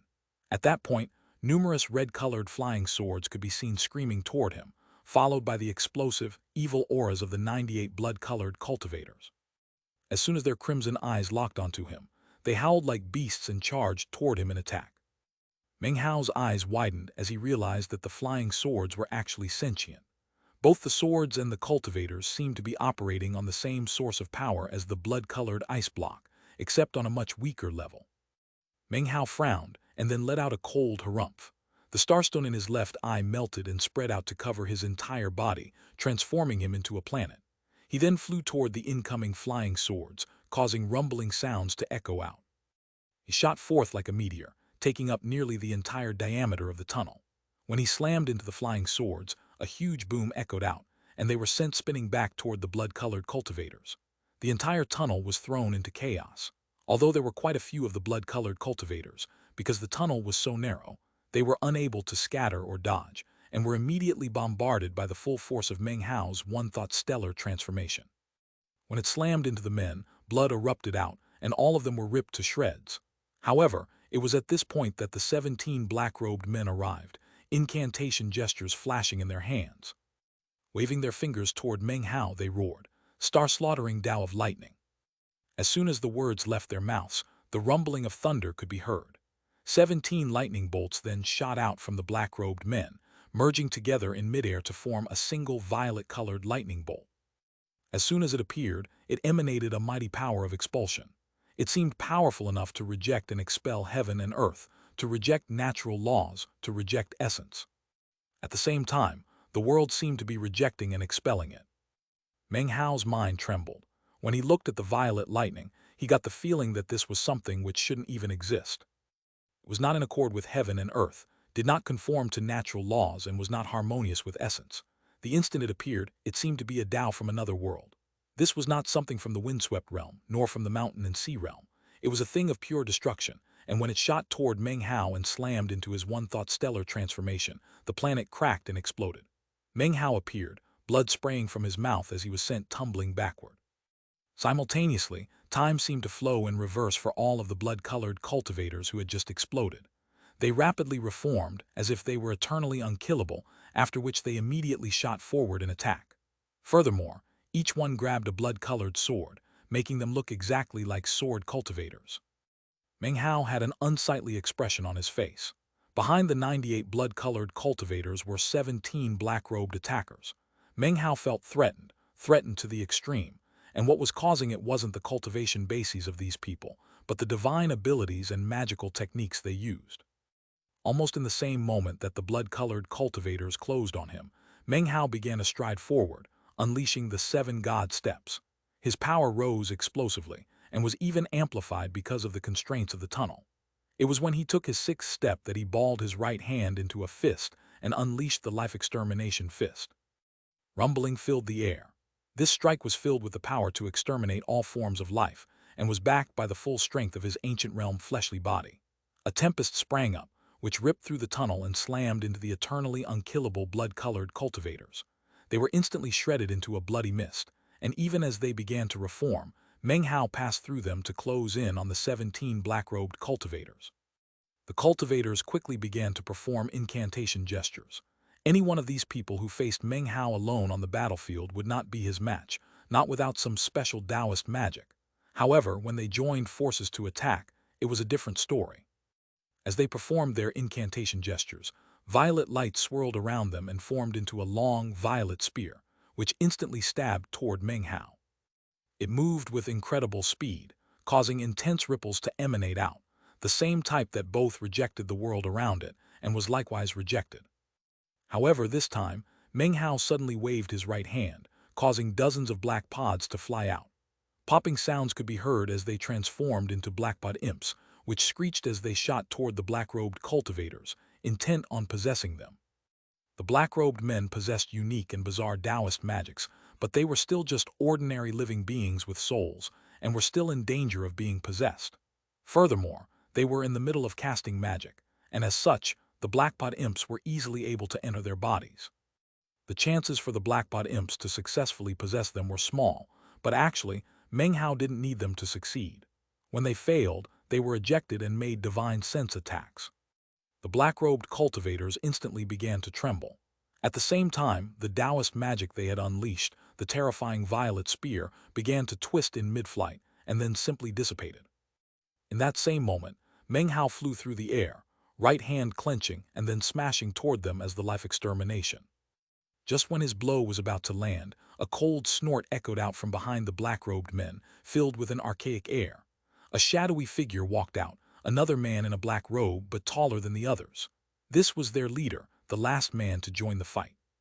He moved with incredible speed, and was soon directly in front of Meng Hao. The emperor on the national aura mountain sensed that someone had broken into this place. Meng Hao, you shouldn't have done this. And by the way, that is not the proper usage of the life extermination fist. As the man spoke, he clenched his right hand into a fist, and suddenly a will of life extermination exploded out in the form of a single punch. Meng Hao's eyes went wide. He found the man's words to be extremely strange, but had no time to think about why. The two of them sailed through the tunnel toward each other until their fists slammed together. A deafening boom echoed out, causing everything to shake. The necropolis itself seemed like it might collapse. Cracking sounds rang out as the tunnel began to grow unstable. Blood oozed out of Meng Hao's mouth as he was sent tumbling backward by the force of the blow. The black-robed man was also shaken and fell back several paces. When he looked up, his black cowl still covered his face, making it impossible to make out his features. However, his eyes shone brightly with bizarre light. He began to walk forward again, clenching his hand into a fist and unleashing another attack. "Bedevilment," he said coolly, his voice hoarse. He punched out, and a wildly domineering air rose up. It was as if this man were the only important thing in the world. He seemed to enter a state of bedevilment in which he would unleash a blow capable of sacrificing everything. Meng Hao's face fell. The injuries he had sustained earlier had not recovered, causing him to be at a severe disadvantage. However, when he saw the black-robed man unleashing the bedevilment fist, he stopped moving backward and instead unleashed his own bedevilment fist. A huge boom rang out when their fists met, and everything shook violently. The necropolis began showing even more obvious signs of collapsing than before. Blood sprayed out of Meng Hao's mouth, and he was sent flying backward like a kite with its string cut. He was pushed back so far that soon he was near the entrance to the secret chamber. He was panting as he looked up at the black-robed old man. The man's cultivation base fluctuations put him at 10 extinguished soul lamps. Furthermore, the explosive level of his body cultivation gave Meng Hao the sensation that this man was even stronger than Tao Heaven. The old man strode forward, unleashing another punch, God-slaying. In that exact same moment, Meng Hao's eyes suddenly flickered and he roared, "Your Zhang Wuya." 1. Previous times Zhang Wuya was mentioned. Chapter 1052, 1082, 1083. In response to the words, the old man trembled. Meng Hao took advantage of that distraction to take a deep breath and unleash his own fist strike. God-slaying. It was at that point that, in the secret chamber below, the mastiff let out a howl. It was a howl filled with determination, as if the mastiff had reached a critical juncture in the possession process and was going all out. It would be reborn and replace the renegade spirit, or die in the process. Chapter 1127, Your Zhang Wuya. Chapter 1128, True Tao. Both Meng Hao and the black-robed man unleashed the God-slaying fist.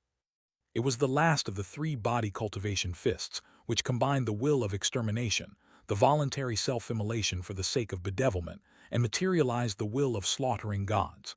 It was the God-slaying fist. Furthermore, because Meng Hao had the accumulation of the chi flow of the windswept realm, it also had some of the will of heaven in it, making it the absolute peak fist attack of the immortal emperor realm. As for the black-robed man, his god-slaying fist came from having experienced countless bloody battles. He had honed his killing will to the extent that apparently he had actually killed gods and fused that will into his fist strike.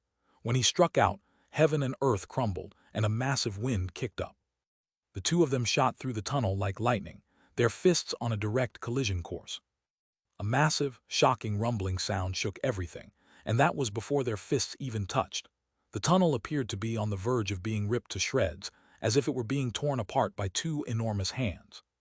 Blood sprayed out of Meng Hao's mouth, but his killing intent was already raging. Roaring, he pushed forward until he and the black-robed old man actually made contact. This was a god-slaying fist, going directly up against another god-slaying fist. The area around them exploded. Massive vibrations ripped through Meng Hao, and blood sprayed out of his mouth yet again. An indescribable and yet familiar force surged back toward him from the black-robed old man. It flowed up his right arm and then filled his entire body, which seemed as if it were about to explode. The two ancient realm fleshly body-soul lamps in Meng Hao's eyes flickered, and then emanated brilliant light. His eternal stratum surged to life, and his cultivation base exploded with energy, all of it to counteract the god-slaying power. Amidst intense rumbling, blood oozed out of his eyes, ears, nose, and mouth. The massive power shoved him backward relentlessly before he finally ground to a halt in front of the entrance to the secret chamber. However, the black-robed old man was shaken as well. Blood oozed out of his mouth as he staggered backward 7 or 8 paces.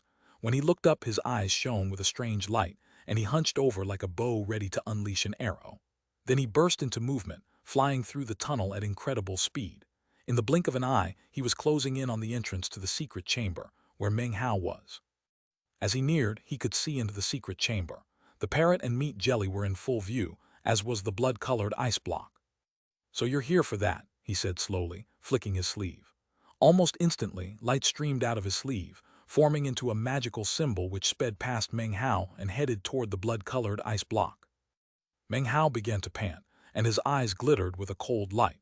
He waved his finger, unleashing the 8th demon sealing hex toward the incoming old man.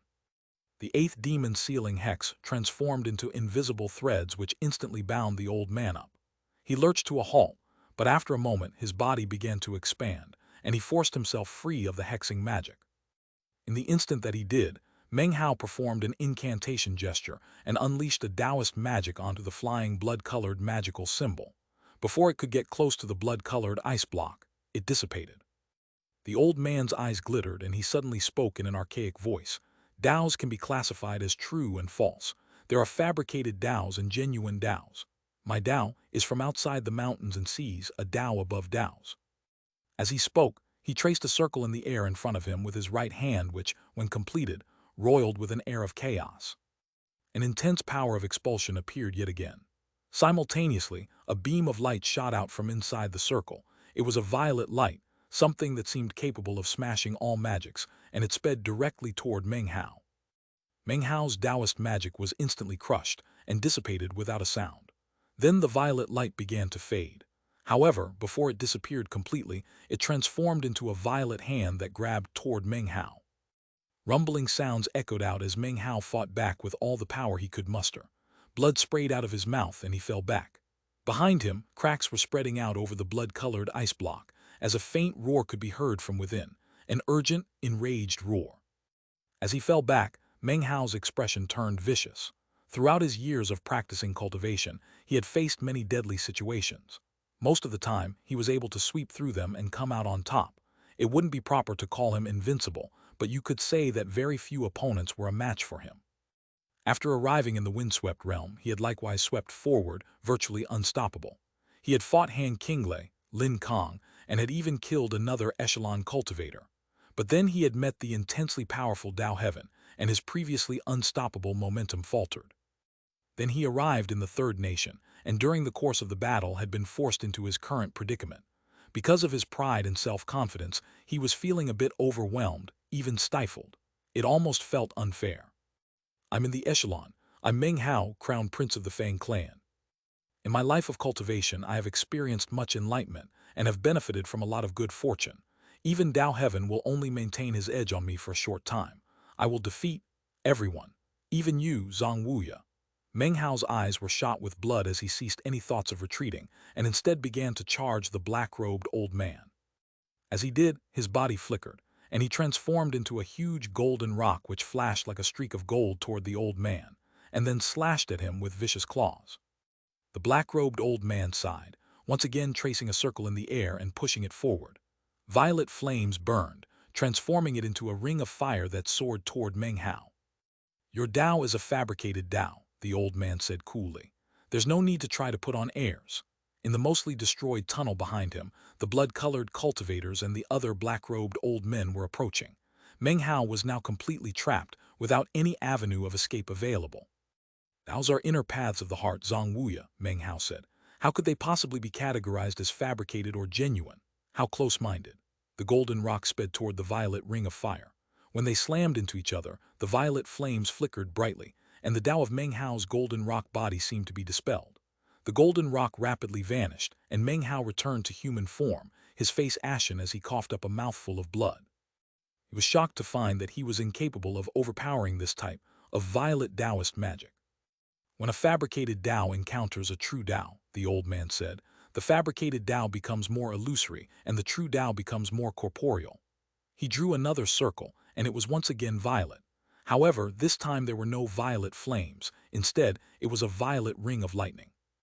Rumbling could be heard as the two violet rings shot toward Meng Hao. "Do you understand?" the old man asked Meng Hao. Cracking sounds could be heard coming from the red block of ice behind Meng Hao in the secret chamber. More cracks had spread out across its surface, and the aura of immortality was emanating out and growing stronger. The roaring coming from inside was becoming more distinct and more urgent. A critical juncture had arrived. Determination filled Meng Hao's eyes as he raised his right hand, unleashing another god-slaying fist.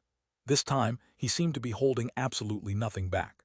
Despite being seriously injured, he let out 3 successive punches. The first 2 were sent against the 2 violet rings, and the third one was directed at the floor of the tunnel. Intense booms rang out. The god-slaying fist was the most explosive power he could unleash with his fleshly body, and although the violet rings could cause Taos to vanish, they could do nothing about fleshly body strength. The 2 violet rings were instantly shattered by Meng Hao's 2 fist strikes.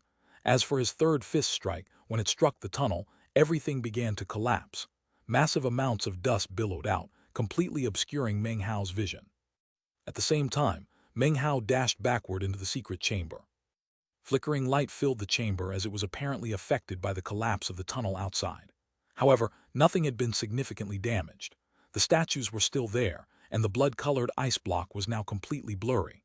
The blood-colored bat was no longer visible inside. The only thing that could be seen was a turbid red haze. Numerous cracks spread out across the surface of the ice block, and an intense immortal realm aura was emanating out.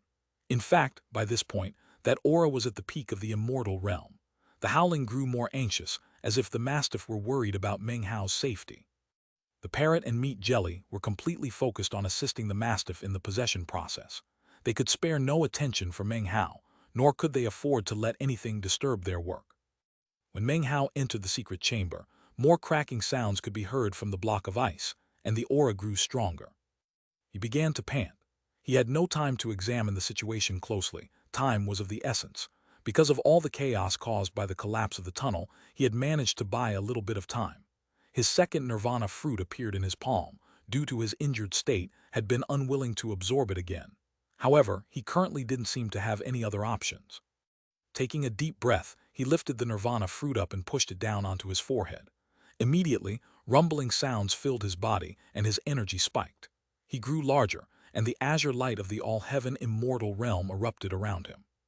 Soon, the entire secret chamber was filled with the azure light, and his energy was rocketing up. It was at this point that, back in the collapsed tunnel, the black-robed leader brushed the dust and rubble off of his clothing and began to stride forward in an attempt to reach the secret chamber. 10 breaths of time passed, and then a massive boom could be heard. Dust flew out in all directions as the black-robed old man burst into the secret chamber in a flash of light. In that exact moment, Meng Hao looked up. He was surrounded by azure light and was now in the all-heaven immortal realm. His eyes were filled with the intense desire to fight. He took a step forward and once again unleashed the god-slaying fist. That fist was now vastly more powerful than the version he had used only moments ago. Originally, the black-robed old man hadn't paid much attention to it, but now his face fell and he stopped in place. Then, he also unleashed the god-slaying fist. A huge boom rang out as the two of them slammed into each other in midair. This time, Meng Hao didn't fall back. The one who fell back was the black-robed old man, his expression that of shock. At the same time, Meng Hao let out a roar like that of an explosive dragon as he charged into battle. Once again, he relied on that same fighting style that he usually used. He seized the initiative and began to domineer his opponent. Expand. The black-robed man's face flickered as he was once again sent falling back. The intense level of power Meng Hao now wielded had struck fear even in Dao Heaven's heart. The black-robed man might have a powerful fleshly body and bizarre Taoist magic, but fighting with Meng Hao in his current state caused him to feel immense pressure. Rumbling filled the air and blood sprayed out of the man's mouth. Even as he fell back, Meng Hao closed in for another fist strike. The man's eyes went wide, and he performed a double-handed incantation gesture. "True Tao," he barked. A blinding sea of violet light erupted in front of him, which became a gigantic violet hand that flew toward Meng Hao. "Smash all magics, dispel all Taos," Meng Hao said with a cold harumph. He performed an incantation gesture, and the essence of divine flame appeared. Backed by the power of the all-heaven immortal realm, the essence of divine flame spread out in all directions with terrifying power. Rumbling sounds could be heard as it slammed into the enormous violet hand. This time, no Tao dispelling effect occurred. The violet hand was incapable of banishing the divine flame and could only resist it. Rumbling could be heard as the divine flame began to fade. At the same time, the violet hand collapsed. The remaining divine flame continued on toward the black-robed old man, instantly engulfing him. The man's face fell, and he rapidly fell back in retreat. However, the blood-colored cultivators and other black-robed old men behind him were not so fast. In the blink of an eye, the divine flame swept over and enveloped them. Miserable shrieks rang out. Despite possessing undying bodies, the blood-colored cultivators were destroyed nonetheless. As for the black-robed men, they let out blood-curdling screams as they were transformed into ash. The leader of the black-robed men was completely shocked as he fell back. He performed another incantation gesture, causing boundless violet light to appear. It transformed into a series of Taoist magics and divine abilities, which then strung together to form a huge net which shot toward Meng Hao.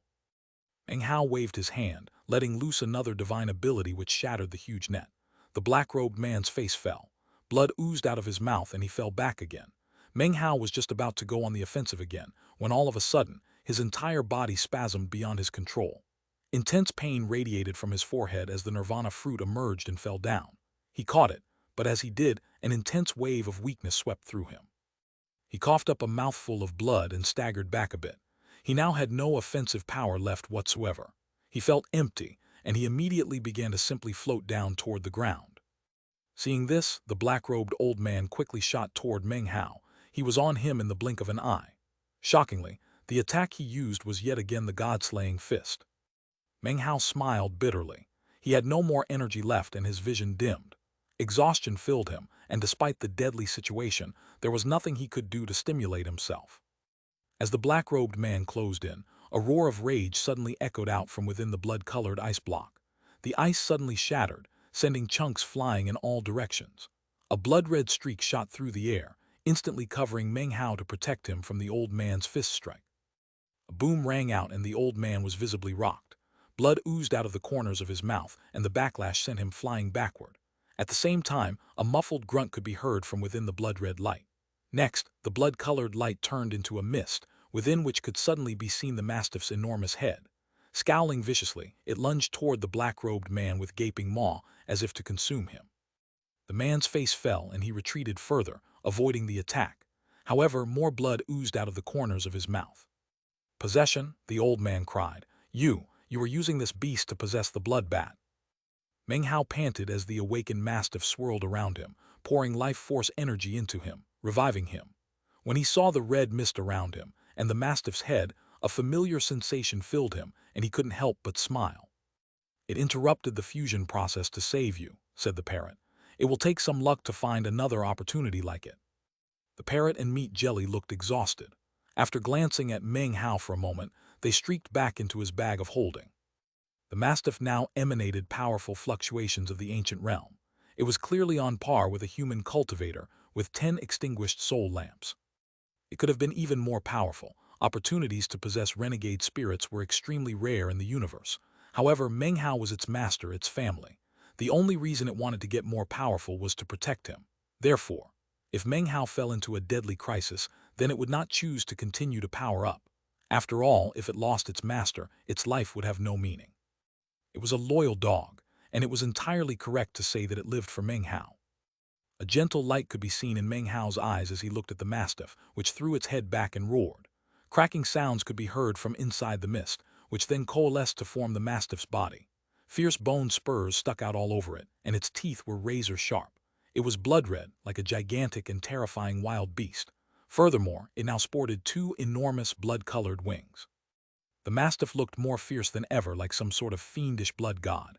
Its eyes radiated a seemingly infinite coldness and ferocity toward the world. It was as if, to the mastiff, there was no such thing as good or evil, right or wrong. There was only its master. It looked fierce, brutal, and cold. Any person who lacked courage would instantly be terrified just by looking at it. Even many of the most ferocious creatures in existence would tremble in fear at a single glance. There was only one person who this terrifying mastiff would allow to sit on its back, who it would wag its tail for. That person was the person who had raised it from the time it was small, Meng Hao. He was the one and only person who could do such things. Meng Hao sat down on the mastiff's back, and it roared. It flapped its wings, then flew up toward the surface of the land above. Everything trembled around it, collapsing, leaving behind an enormous crater as it emerged into the sky. As it flew out, it apparently broke through some type of seal which had been in place over the area. At the same time, it grew even larger. Soon it was 300 meters long, and as it flew, it let out an astonishing roar that caused everything to shake and caused a huge wind to spring up. It was at this point that an enraged cry could be heard rising up into the sky. The sound came from none other than the top of the third nation's national Aura mountain. "Kill him," roared the man in the imperial robes. "Get that blood crystal back." In the moment that the mastiff flew up into the air, he was able to sense that the blood-colored ice block had shattered. He also sensed that the blood-colored bat had been consumed, and that, as a result, the mastiff had taken its place. As his roar echoed out, numerous incredibly powerful black-robed cultivators appeared around him. They almost instantly transformed into beams of light that shot toward Meng Hao. The strongest were the three black-robed men in the lead position, especially the center, most of that group. He wore the same black robe as the others, but his face was not covered. He was a middle-aged man with no hair and a tranquil expression that seemed to embody wisdom. As soon as they took to flight, they emanated incredible pressure. When Meng Hao felt it, his face flickered. Patting the mastiff, he said, "Come on, let's go." Immediately, the mastiff threw its head back and roared again. Then it transformed into a beam of blood-colored light that shot off into the distance. As time passed, more black-robed cultivators converged on the area. At the same time, the black-robed man that Meng Hao had fought underground emerged from within the rubble of the crater. Instead of joining the groups of other black-robed men, he flew up toward the bald cultivator with the expression of wisdom. Shockingly, he merged into that man. In the blink of an eye, the two became one. The middle-aged man's appearance then changed. He looked older, and yet a quasi-Dao aura suddenly erupted from him. Although he wasn't truly in that realm, he was close enough to be considered a quasi-Dao expert. "Meng Hao," the man murmured. "Ninth mountain, ninth sea." His eyes flickered with reminiscence, and he sighed lightly. Then he shot through the air in pursuit, followed by all the other black-robed men. The incredible speed with which he moved ensured that he quickly left the other black-robed cultivators behind. He was like an arrow that pierced through the sky with unbelievable speed. As for the mastiff, it was moving so fast that it left afterimages behind as it shot through the third nation toward the central temple region.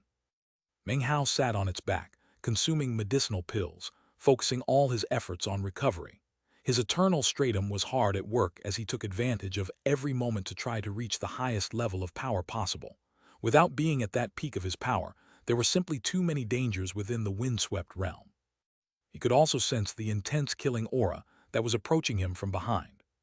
Thanks to the mastiff's incredible speed, they quickly left the third nation and entered the region of the central temple.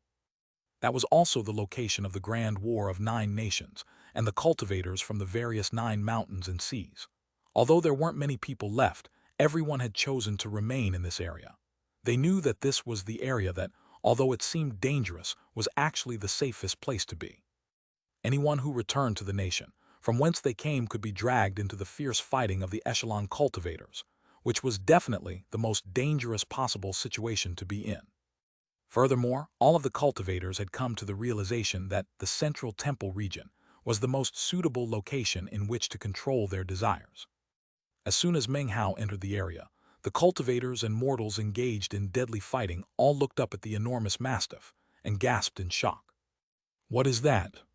Heavens, how could a blood-colored beast like that show up in the windswept realm? Soon, the shocked mortals and cultivators realized that someone was sitting atop the mastiff. Look on its back, it's a person. It's Meng Hao. Fan Donger and Bei Yu were in the central temple region, and they almost immediately caught sight of the mastiff and Meng Hao on its back. It was at this point that the bald Quasi-Dao cultivator let out a slight sigh as he left the third nation and entered the central temple region. It's been a long time since I was here, he murmured softly. Chapter 11:29, The Blood Mastiff Flies. Chapter 11:30, Muddling the Tao. In the instant that the bald cultivator entered the central temple region, Meng Hao opened his eyes and looked over his shoulder at the man. The man's gaze also came to fall upon Meng Hao, and he smiled. It was a gentle smile, filled with seemingly boundless warmth. It caused the wounds of all the mortals down below to begin to heal. Even the cultivators trembled as they felt their chi and blood flourishing. The man proceeded forward, smiling, to appear directly in front of Meng Hao. Meng Hao, he said, you managed to commandeer the blood crystal and flee the third nation. It seems you have the qualifications to be awakened. There's no need for you to remain in this fabricated world. Come with me to see the true heaven and earth. Then you will understand the truth. The mastiff halted in midair, growling and glaring vigilantly at the bald cultivator. There was something familiar about this man's aura, and something terrifying and stifling. Meng Hao's eyes widened as he looked back silently at the man. He seemed to possess no killing intent whatsoever, and the words he had just spoken were so strange that Meng Hao was somewhat befuddled. Down below, the mortals had ceased combat and were looking up at the black-robed man floating there in the sky. All of a sudden, people began to drop to their knees and kowtow. Soon all of the soldiers of the various nations were on their knees. The cultivators from the various mountains looked on with flickering expressions. This bald cultivator filled their hearts with fear, and they could sense that he overflowed with the violence of a raging sea. However, that ferocity also seemed to be under control. The only thing he revealed was calm. Fan Donger and Bei Yu felt their hearts trembling. They exchanged a vigilant glance and then began to back up slowly. I don't want to fight with you again, the man said, looking at Meng Hao with a sincere expression. Therefore, just come with me. What do you say? Follow, and you will face no danger to your life. In fact, you'll even be able to acquire some good fortune. Because of the matter of the blood crystal, your Tao and our Tao are now similar. What is yours is ours. There is no difference between the two. You have no reason to fear. Meng Hao's eyes widened. As soon as the man used the word again, he realized what was going on. After looking at the man closely, his heart began to pound. You're Zhang Wuya, Meng Hao said slowly. What you fought before was simply my clone, Zhang Wuya said softly. This is the real me, junior brother Meng Hao. A complex expression appeared on Meng Hao's face. He could sense the incredible pressure of the man's cultivation base and knew that he couldn't fight him. Even in the all-heaven immortal realm, it would still be difficult for him to contend with a Quasi-Dao expert. Meng Hao remembered seeing Zhang Wuya's name on the Golden Gate stone stele in the Nine Seas God world. Before he had gained enlightenment of the third body cultivation fist strike, Zhang Wuya's name had been listed in first place. Later, he had investigated a bit, only to find out that there was no Zhang Wuya anywhere in the Nine Seas God world. After a moment's silence, Meng Hao said, You came to the windswept realm but never left. You decided to stay behind, just like all the other black-robed cultivators. All of you are mountain and sea realm cultivators who came here throughout the years but chose to remain. Obviously, you didn't succumb to your desires. Why did you stay? Some people choose to stay because they get lost in their desires, Zhang Wuya said calmly. Others stay to pursue their obsessions. As for me, I chose to stay, because of the true Tao. True Tao? Meng Hao asked. Zhang Wuya looked at him and smiled. Then he waved his hand, causing a gentle wind to spring up. It carefully picked up everyone down on the ground below, even Fan Donger and Bei Yu. I'd like to discuss the Tao with my young friend here. Ladies and gentlemen, please give us some privacy. Many thanks to you. The wind then carried them all to a location off in the distance. With that, Zhang Wuya floated down to the ground and sat down cross-legged, then looked up at Meng Hao. Meng Hao frowned. After a moment of thought, he floated down to sit across from Zhang Wuya. A gleam of reminiscence appeared in Zhang Wuya's eyes as he slowly said, Meng Hao, in your opinion, what is true and what is false? True and false are like inside and out, Meng Hao replied calmly. Without what is true, that which is false cannot exist. However, as I mentioned to you earlier when it comes to Taos, there is no such thing as true and false. Well then, in your opinion, what is a Tao? Zhang Wuya's expression was placid, but the reminiscence in his eyes grew even stronger as they continued to discuss the Tao. Meng Hao didn't need to think about the answer. He immediately responded, the Tao is the obsession in your heart, the path that you choose to follow. In that case, what is your Tao? Freedom and independence, Meng Hao said, his voice filled with decisiveness that could sever nails and chop iron. Freedom, independence. Smiling, Zhang Wuya shook his head. What is freedom? And similarly, what is independence? Is freedom being free from all restrictions? Is independence an absence of all restraint? As you sit here in front of me, heaven and earth restrict you. The entire world restrains you. Look up and you will see the sky. The sky weighs down on you. Beyond the windswept realm is the void, the heavens. There are 33 realms, all of them are also weighing down on you. Beyond those 33 realms are even more realms and worlds. All of them are also pressing down on you. Although Zhang Wuya spoke calmly, his words were as incisive as the stabs of a sword. They even seemed to be filled with a strange power, as if every word he spoke were completely and utterly correct. As his words entered Meng Hao's ears, he trembled. He wasn't sure why, but he suddenly thought back to the image painted by Shui Dongliu back on planet South Heaven all those years ago, and had to ask himself if what existed at the top of that painting was actually the sky or not. 1. The scene in which Shui Dongliu painted a picture and then asked Meng Hao about it was in chapter 208. What about morality and principles? Zhang Wuya continued, his wording growing more cutting. Are they not restraints? Can you ignore them? Can you trample on them? Where does your freedom come from? Where does your independence come from? His eyes glittered and seemed to contain matchless wisdom. You are weak, he said, staring Meng Hao in the eye. When you meet powerful people, you have no freedom nor any independence, not unless you are the most powerful person.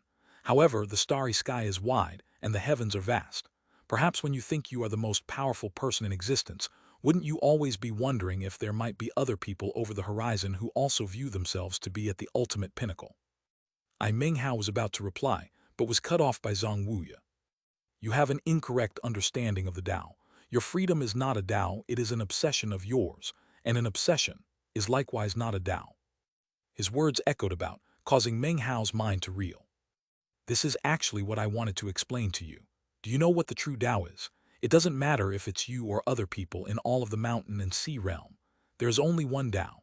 No matter what enlightenment or thought process goes into the Taos of others, what they pursue are all fabricated Taos. Therefore, your Taoist magics and divine abilities, when faced against the true Tao that I follow, will be dispelled. That is because, when faced with what is true, fabrications will naturally fade away. Meng Hao was panting as he looked at Zhang Wuya, as if his heart was filled with waves of shock. Meng Hao had never heard words like this spoken before, words that seemed designed to subvert everything he believed in.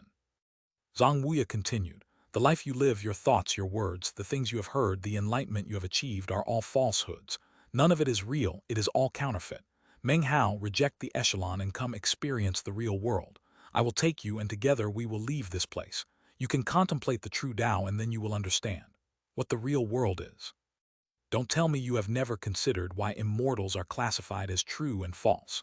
False immortals reach immortal ascension by being enlightened regarding the true immortality of others. What about the ancient realm? It's the same. And the Tao realm? Also the same. Zhang Wuya's eyes shone with a strange light. Deep inside, that look of reminiscence grew stronger, almost as if he weren't speaking to Meng Hao but to himself. It was almost as if these were words being spoken to him by someone else in the past, words that had stirred his heart, that had changed his life. Now, he was in the position occupied by whoever that person had been years ago. He was speaking shocking words to change Meng Hao's life, and in the process, strengthening his own resolve. You live in a paragon's world, and that paragon was not the paragon who founded the echelon, see dream. No, he was the most powerful entity in the paragon immortal realm, paragon 9 seals. You live in the world he created, and therefore, all of your enlightenment has been regarding his Tao. In fact, the only Tao of the mountain and sea realm is his Tao. Do you know what the end result of all this will be? I'll tell you, Meng Hao. The end result is that all of you, every single cultivator in the mountain and sea realm, are all just fuel being used to power the resurrection of Paragon 9 Seals. In the end, he will be resurrected and all of you will lose yourselves for all eternity. You will become his blood, his bones, and all the other parts of his body. Perhaps if you become powerful enough, you might even become one of his fingers. Therefore, that is why I say that all of those Taos are mere fabrications. All those Taos are falsehoods. Only if you leave this place will you ever gain enlightenment of your own Tao. Then you can understand what it actually feels like to acquire the true Tao. Then you will clearly understand what the Tao is. Give up your fleshly body and forsake your place in the echelon. I will take your soul to experience the baptism of tribulation. It will wipe away that which seals you to the mountain and sea realm. In the outside world, there are people who have already prepared a new fleshly body for you, a true fleshly body. Enter that fleshly body, break away from that which is fabricated, and you can become a real person. Only at that time will you be qualified to truly pursue your freedom and independence. At that time you will see the true world. There, you will see the true starry sky, not the sun and moon which are mere materializations of 9 Seals' eyes. The magic there is not the magic of the 5 elements, which are nothing more than the manifestation of 9 Seals' 5 organs. The rivers and seas there are not made from 9 Seals' blood, and it is not a mountain and sea realm formed out of 9 Seals' magical item. Most importantly of all, you will gain enlightenment that is not the Tao and will of 9 Seals, not the natural law of the mountains and seas, not the Tao of the mountains and seas. Meng Hao, why do you refuse to open your eyes? In the real world, the most radiant symbol is none other than the butterfly. In the real world, the lands flow with the true Tao. Gain enlightenment of the true Tao, and you can even become a paragon. Leave this place with me, come with me, to experience the true Tao. When Zhang Wuya finished speaking, his eyes were shining with even more intensity than before. Note challenge from Deathblade. What do you think about what Zhang Wuya said? Leave your comments below before proceeding to the next chapter, if you dare. /expand. Meng Hao's mind seemed to be reeling. Zhang Wuya's voice apparently contained some sort of bizarre power, something that could interfere with Meng Hao's mental faculties, leaving him panting. Zhang Wuya's words were mesmerizing, and he seemed powerless to extricate himself.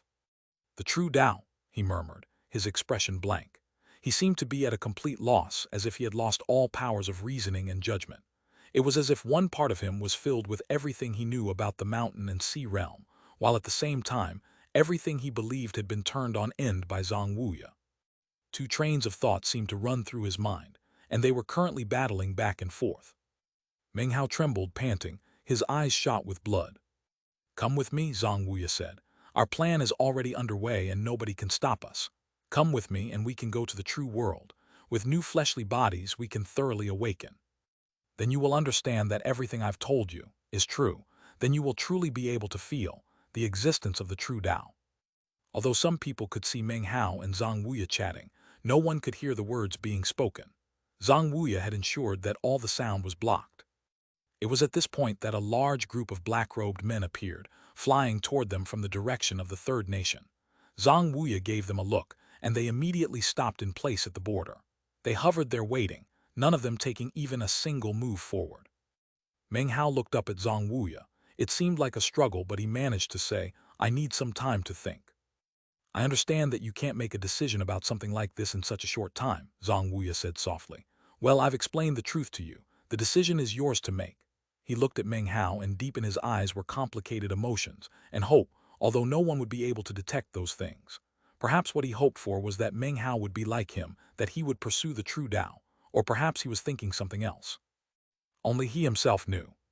I'll give you some time to think. However, during that time, you are not to leave the region of the central temple itself. Meng Hao, please do take care of yourself. With a final piercing look at Meng Hao, he turned back toward the third nation. Meng Hao stared in shock, not quite able to wrap his mind around Zhang Wuya's actions, or why he had left just like that. As Zhang Wuya turned and floated up into the air, his gaze happened to pass across the border connecting the sixth nation and the central temple region.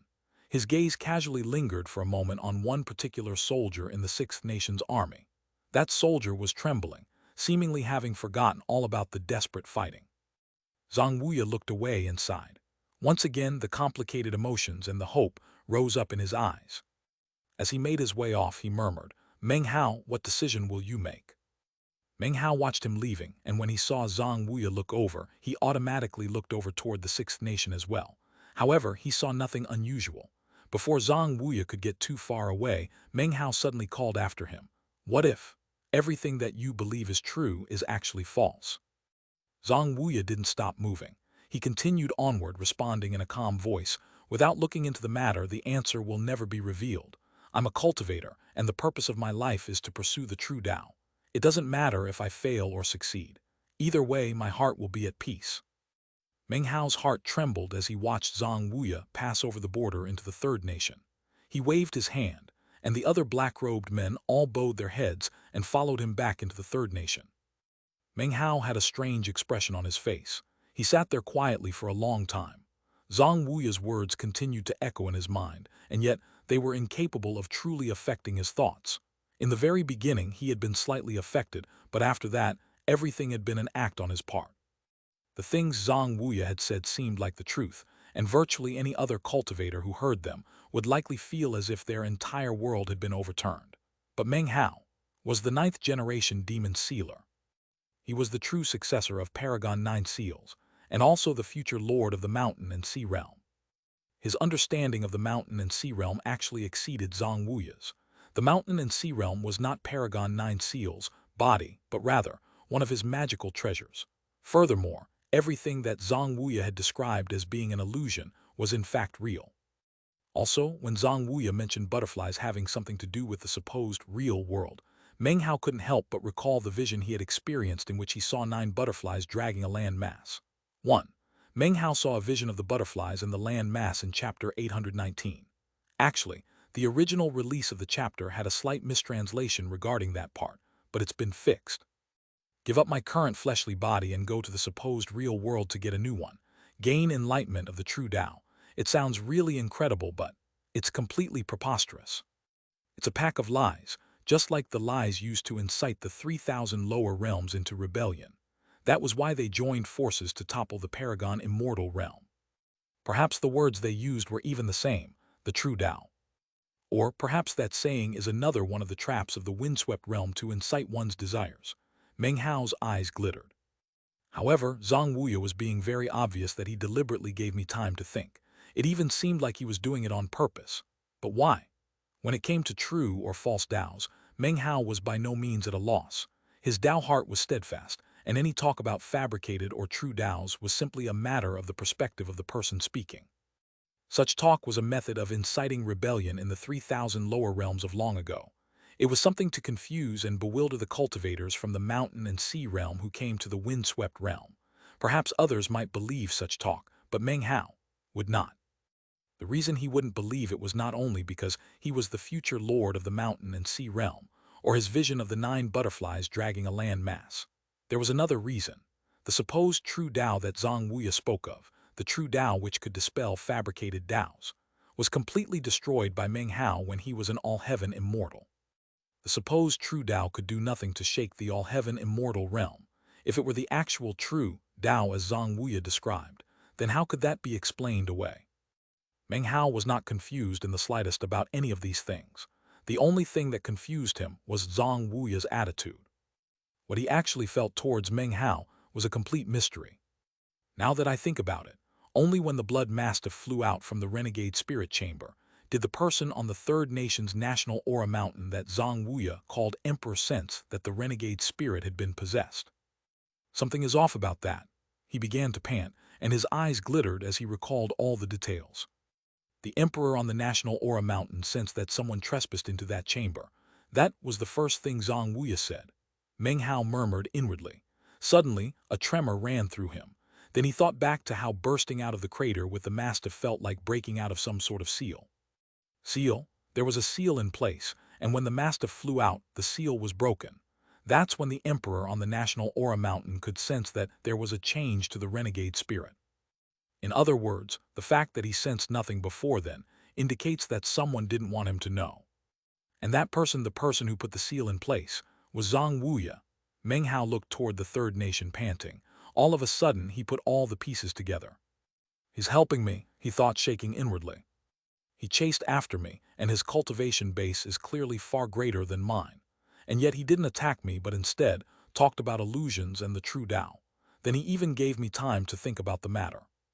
It would be more accurate to say that he didn't give me time to think, but rather that he gave me time to recover from my injuries. Besides, his arguments about the fabricated and the true Taos could actually have been made in a completely different fashion. There was no reason to just blatantly state those things out loud. He could easily have used a more subtle approach. That would have been a much more effective way to sway the listener. But he didn't do that. He just said things out plain and simple. Furthermore, he spoke in a way that deliberately revealed the flaws in his argument. Meng Hao took a deep breath. He suddenly flew up into the air, following the exact same path Zhang Wuya had taken moments ago. He made sure to do things exactly as Zhang Wuya had done, both in his flight trajectory and his posture and body movement. He also turned to look back at the Sixth Nation in exactly the same way. From this vantage point, he could see the central temple area, as well as the Sixth Nation's army and the soldier Zhang Wuya had looked at. The soldier wore a thoughtful expression, like that which might appear when contemplating enlightenment.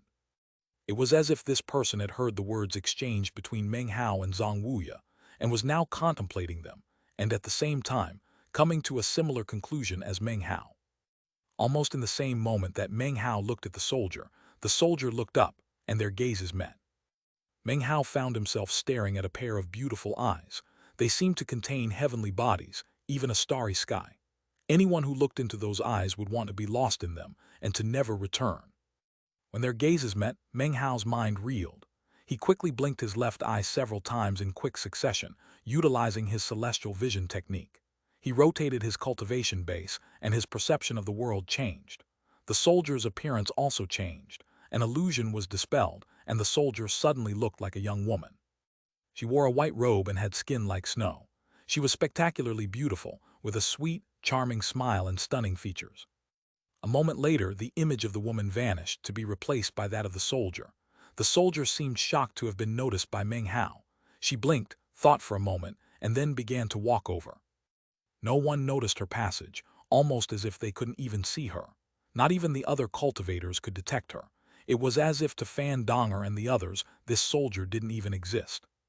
I was just thinking about whether or not I should finally introduce myself, elder brother Meng, considering the circumstances. But since you sense me, then I guess it would be appropriate to do it here. As the soldier approached, her appearance changed yet again, turning into the same beautiful young woman he had seen with his celestial vision.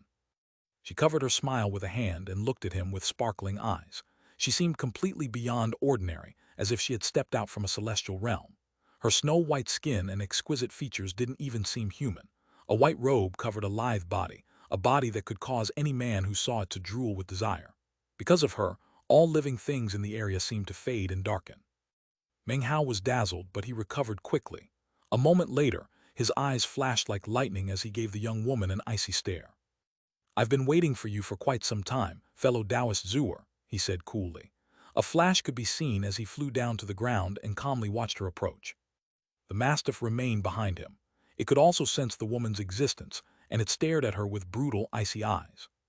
The young woman looked deeply at Meng Hao. In response to him immediately addressing her by name, she simply smiled, seemingly having taken no offense.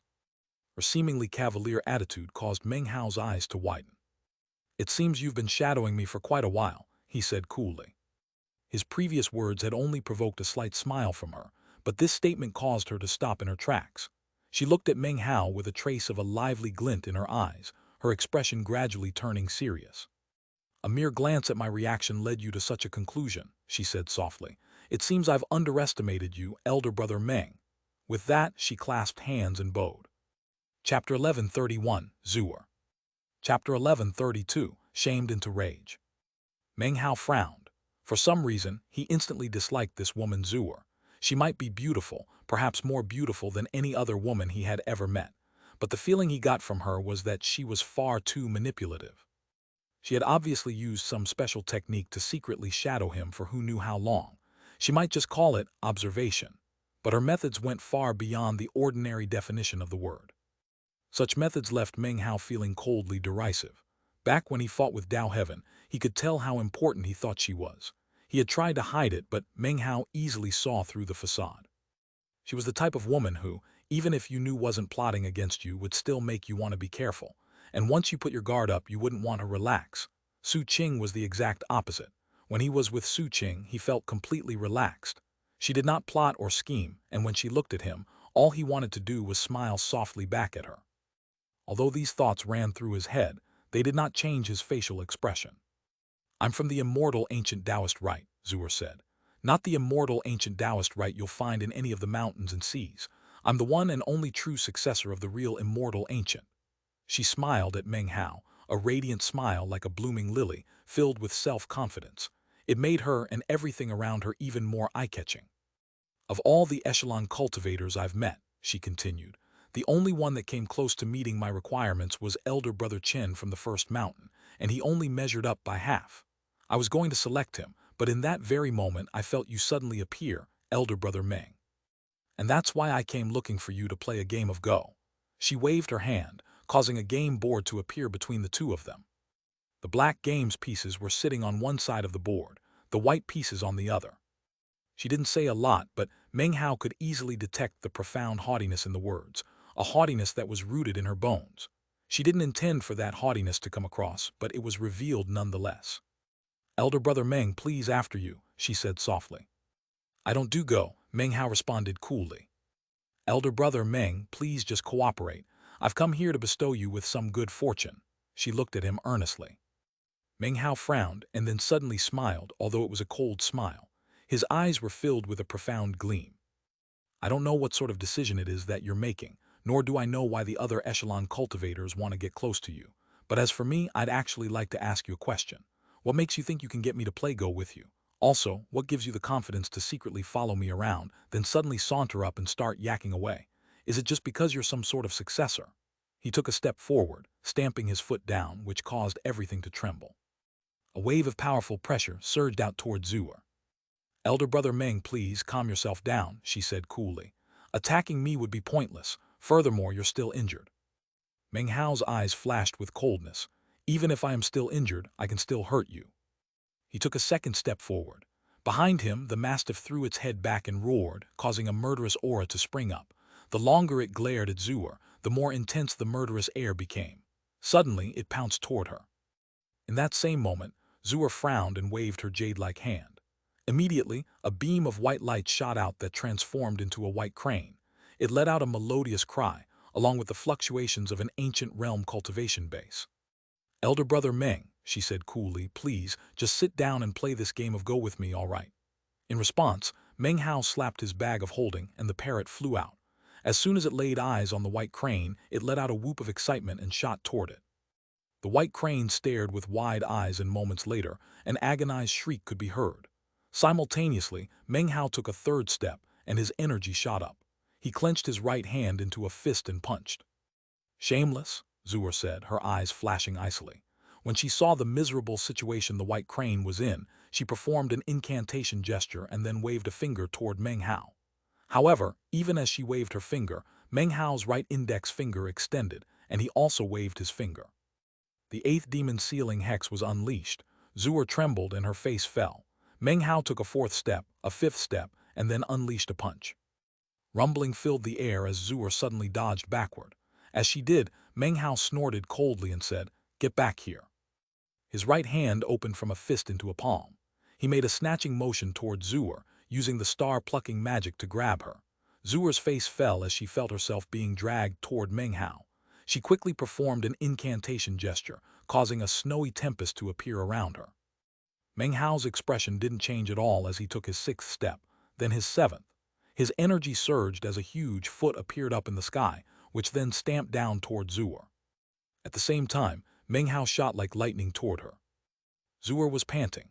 She had never imagined that Meng Hao, despite being injured, would still be so strong. At the critical moment, she extended her right hand, within which appeared a bell. She quickly rang the bell, causing a tinkling sound to float out. A murderous aura exploded up, and behind her, a gigantic, illusory image appeared. It was an old man, gigantic, ancient, wearing a Taoist robe. He seemed infinitely wise and was apparently in the middle of delivering a sermon about the Tao.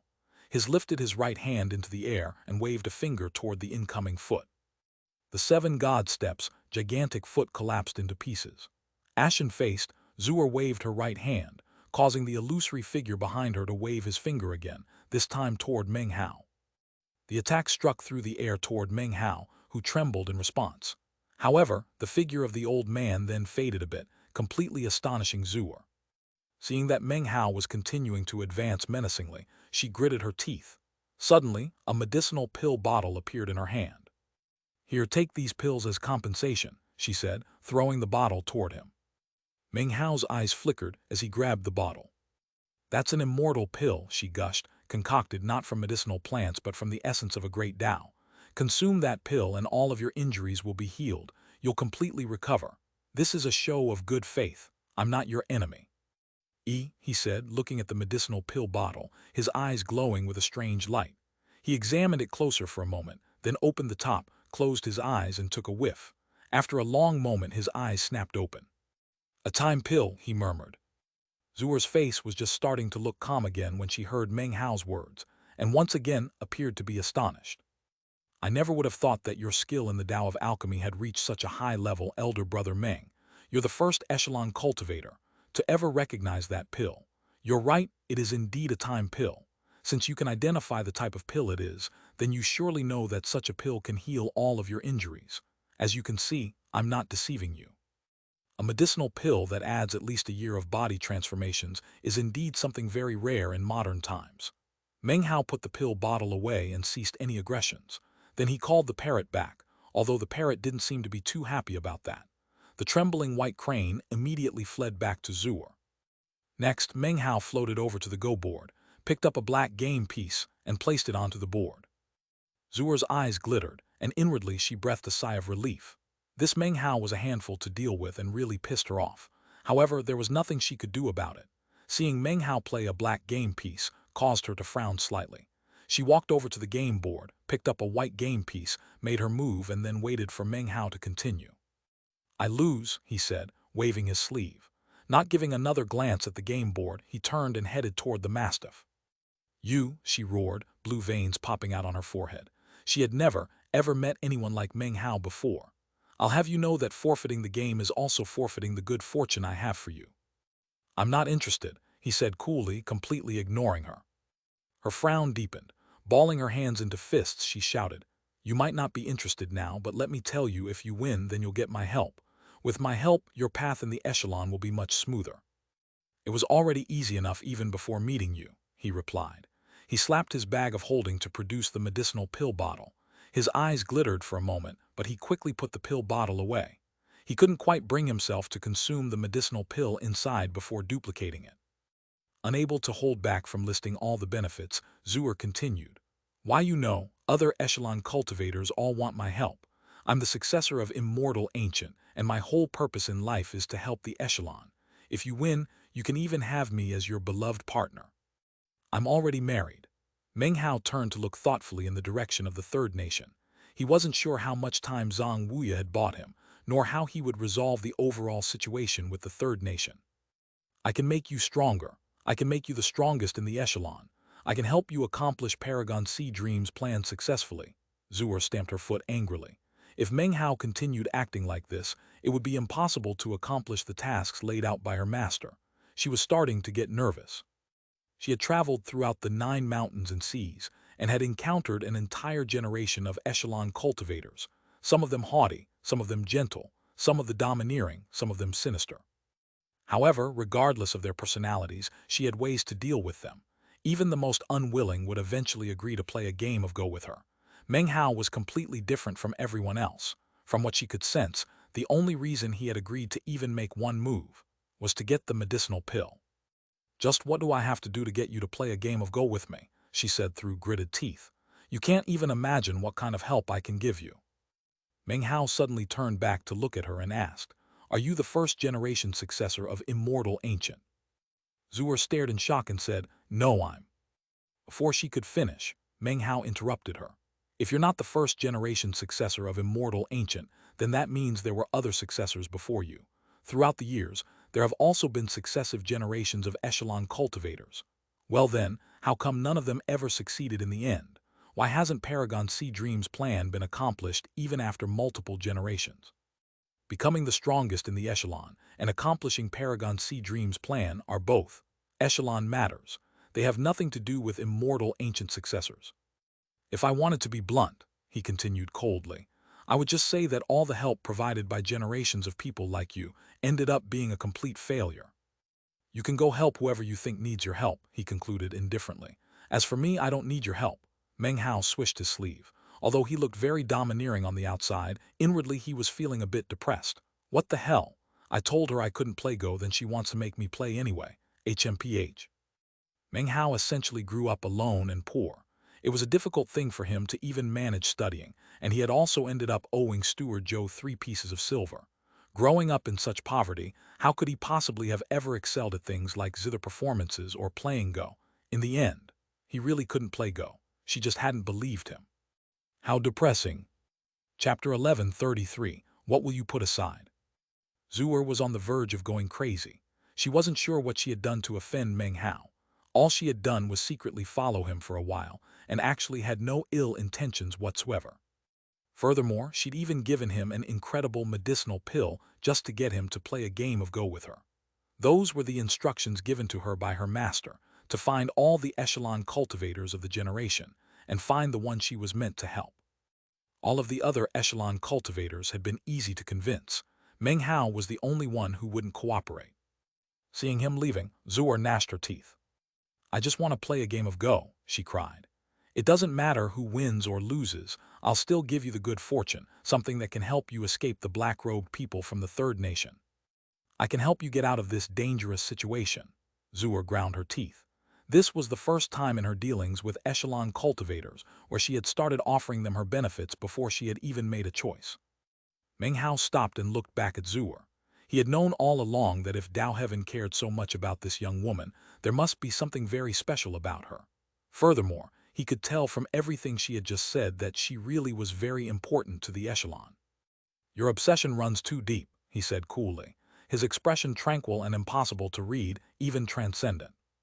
His words caused a tremor to run through Zhu'er. Next, he clasped his hands behind his back and began to speak, his tone light. To him, this was like a debate, and going all the way back to his days debating the Tao of alchemy, he had never lost. The word obsession is made up of 2 characters, one relating to thoughts, the second to actions. If your thoughts are occupied by the game, and your actions pertain only to the game board, then aren't you merely searching for game pieces, not an echelon cultivator? Playing Go is just a way for you to help make your decision, right? But decisions can be made in many ways, and you seem to be obsessed with this one method. Instead of saying that you are looking for people to play the game, it would be more accurate to say that you are stuck within the game itself. In the grand scheme of things, the game is insignificant, and yet you have sunk yourself into it as if it were heaven and earth. Because you are stuck in the game, your path has become blocked, your Tao limited. The game of Go is for you, not for me. Zhu'er trembled, and from the expression on her face, it seemed as if she were experiencing enlightenment. After a long moment, she took a deep breath, clasped hands, and bowed deeply to Meng Hao. This is my fault for being too fixated, she said. I also understand why you weren't willing to play Go with me, elder brother Meng. If you devoted yourself to the game, you would lose yourself in the game board and fall into that world. Therefore, you only played a single piece, then turned and left.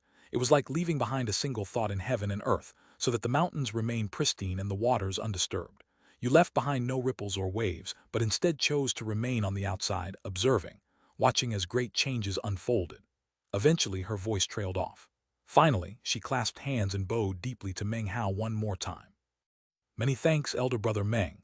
Her expression was completely sincere, and in fact, her aura seemed even more extraordinary than before.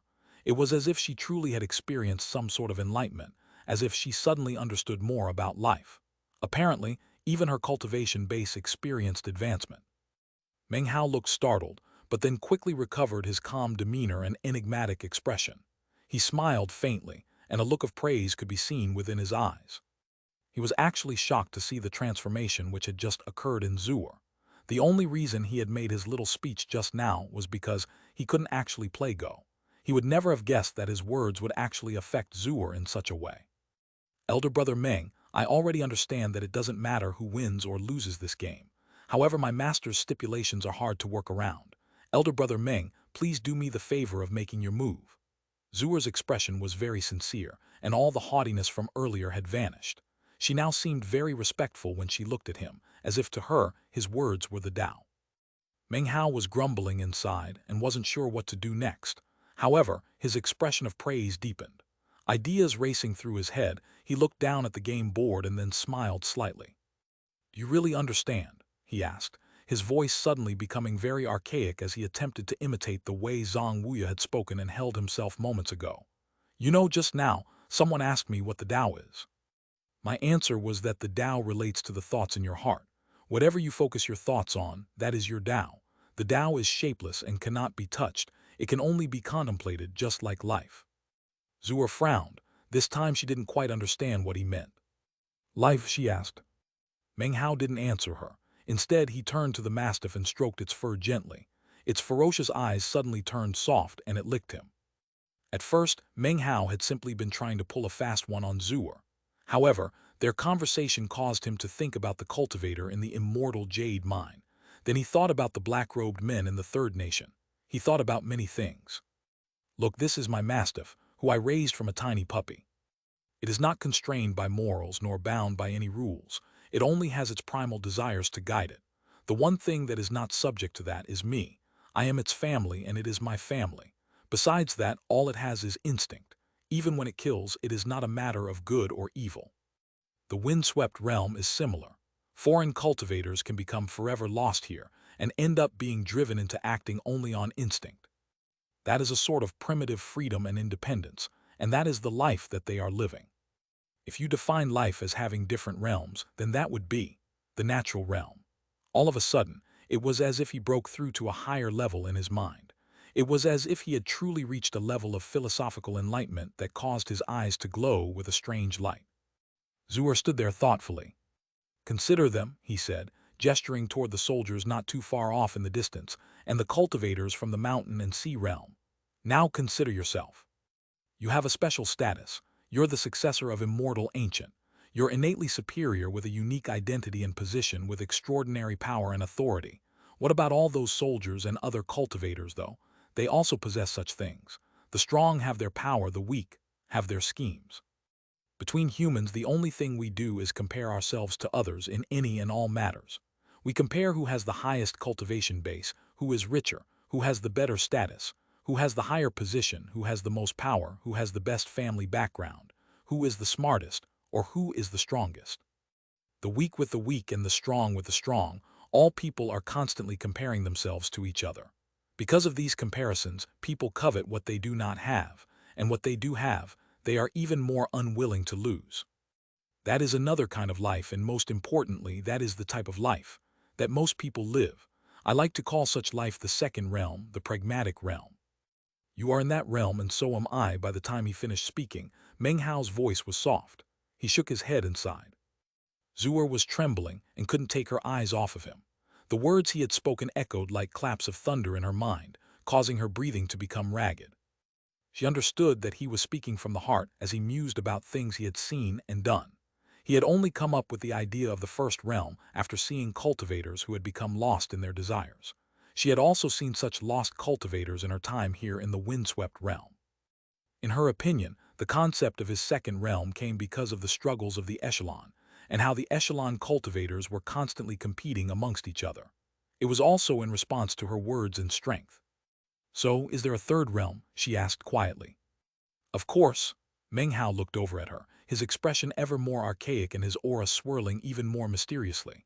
His eyes glowed with bright light, like twin lamps on a moonless night. "The third realm is when you leave something behind," he said softly. Zhuer stood there, dumbfounded. "Are you willing to give that something up?" he asked, shaking his head slowly. "Do you accept letting it go? Are you even able to leave it behind? The third realm is the realm of abandonment. After you have something, you abandon it, or perhaps you could say, put it aside. Put everything aside and you have emptiness. At that time you can finally explain what the Tao is." He took a deep breath and looked at Zhuer, who was staring at him blankly. Suddenly, he raised his voice beratingly. "Don't you get it? Consider the game board. What is it? That game board is your world, and in your heart it is your everything. When all is said and done, it has borders, limitations, creating an intangible perimeter beneath your feet, an area in your heart that you cannot leave. If you don't put it aside, then you will forever remain in the second realm, for all eternity. You will be unable to explain. The Tao. His voice seemed to contain a bizarre power that left Zhuo shaking.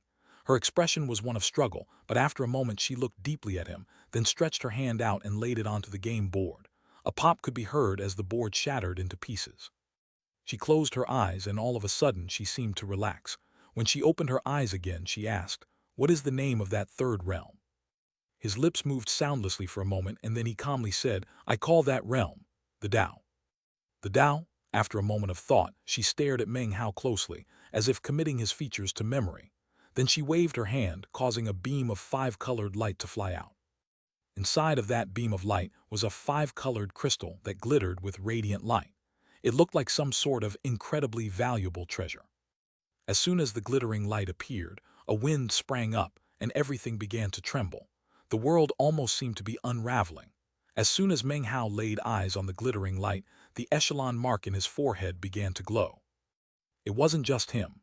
Tao Heaven was currently speeding through midair when, all of a sudden, he lurched to a stop. He turned to look back in the direction of the central temple, and after a moment, a look of disbelief and rage covered his face. "The echelon heart, you slut," he roared. "The echelon heart should belong to me. Nobody else qualifies to have it." He changed directions in a flash, heading toward the central temple area.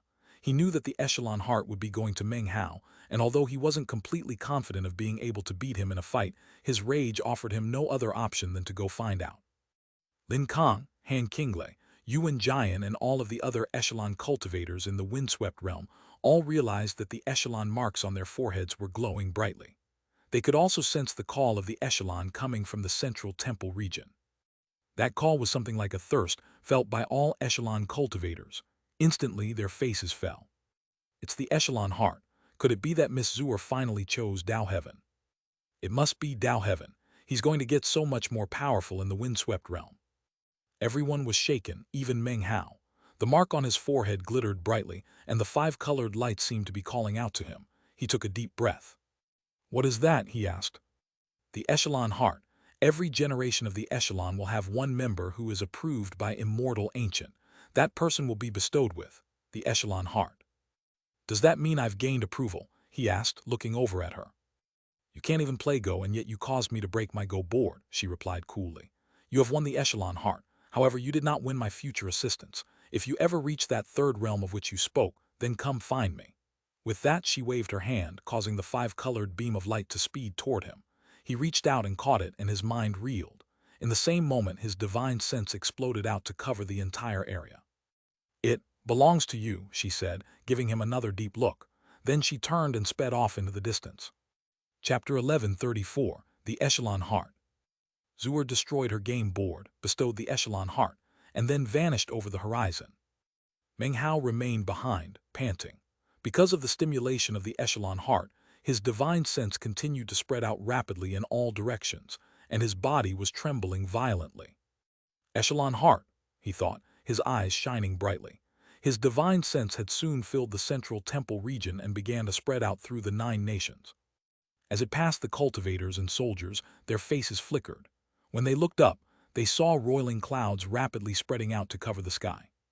It was as if the heavens were being obscured and the lands covered up. The center of it all was Meng Hao. The mortals and the soldiers among them couldn't see it, but the cultivators, especially Fan Donger and the others, could see a translucent tempest raging around Meng Hao. That tempest was the cause of the clouds and the wind that were spreading out in all directions. Meng Hao frowned. "Don't tell me that this thing's only function is to power up my divine sense and send it out in all directions, is it?" He had used a bit of trickery to defeat Zhuo and acquire the echelon heart. However, he had not won her assistance, and right now, the exact usage of the echelon heart was a bit of a mystery to him. It could make echelon cultivators stronger, huh? His eyes flashed, and without any further hesitation, he closed his right hand tightly around the scintillating echelon heart. He gripped it hard, and his mind began to spin as the echelon heart fused into the palm of his hand. As soon as it melted into him, it transformed into 5 auras that surged through his chi passageways. They spread out separately, filling his entire body. 4 of them then disappeared, seemingly concealing themselves inside of him, vanishing without a trace. Only an orange aura remained. It shot into his mind and then exploded. That eruption caused blood to ooze out of his eyes, ears, nose, and mouth. He groaned, and his divine sense suddenly grew to an exaggerated level, rolling out around him. In the blink of an eye, it covered everything in the 9 nations. Soon, Meng Hao's divine sense had covered all of the mountain ranges and rivers, even the 9 national Aura mountains. In a very short period of time, the entirety of the windswept realm was completely covered by his divine sense. He saw all living things and all cultivators. He saw Zhang Wuya, who had a strange look in his eyes. He was followed by a host of black-robed cultivators. On the 3rd nation's national Aura mountain, he saw the emperor whose face was flickering.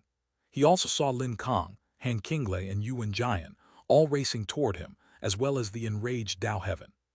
Everything was visible in his divine sense. Then, as he panted, it continued to grow, reaching out into the void beyond. Outside in the pitch-black void, he could see the windswept realm as a whole, which was currently speeding upwards. The windswept realm was moving, rising upward, heading higher and higher into the void. Meng Hao's mind spun as he looked off into the distance and saw 2 balls of light, which repeatedly slammed into each other, as if they were fighting. Within one of those balls of light was the white-robed Paragon Sea Dream. The person she was fighting was a middle-aged man, a man that looked exactly like the statue he had seen when he had first climbed the national Aura mountain upon entering the windswept realm.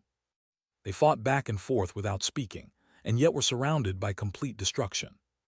Meng Hao was panting. He sensed incredible danger and didn't dare to send his divine sense out any further. He quickly reined it back into the lands of the windswept realm. Just as I suspected, he thought, his eyes flashing. Some momentous catastrophe has struck the windswept realm. I couldn't get involved even if I wanted to. For now, it seems the Echelon Heart's only purpose is to allow me to see more, to allow my divine sense to cover the entire windswept realm. And yet, how does that help my cultivation base? Suddenly, a tremor ran through him. Oh, what's that?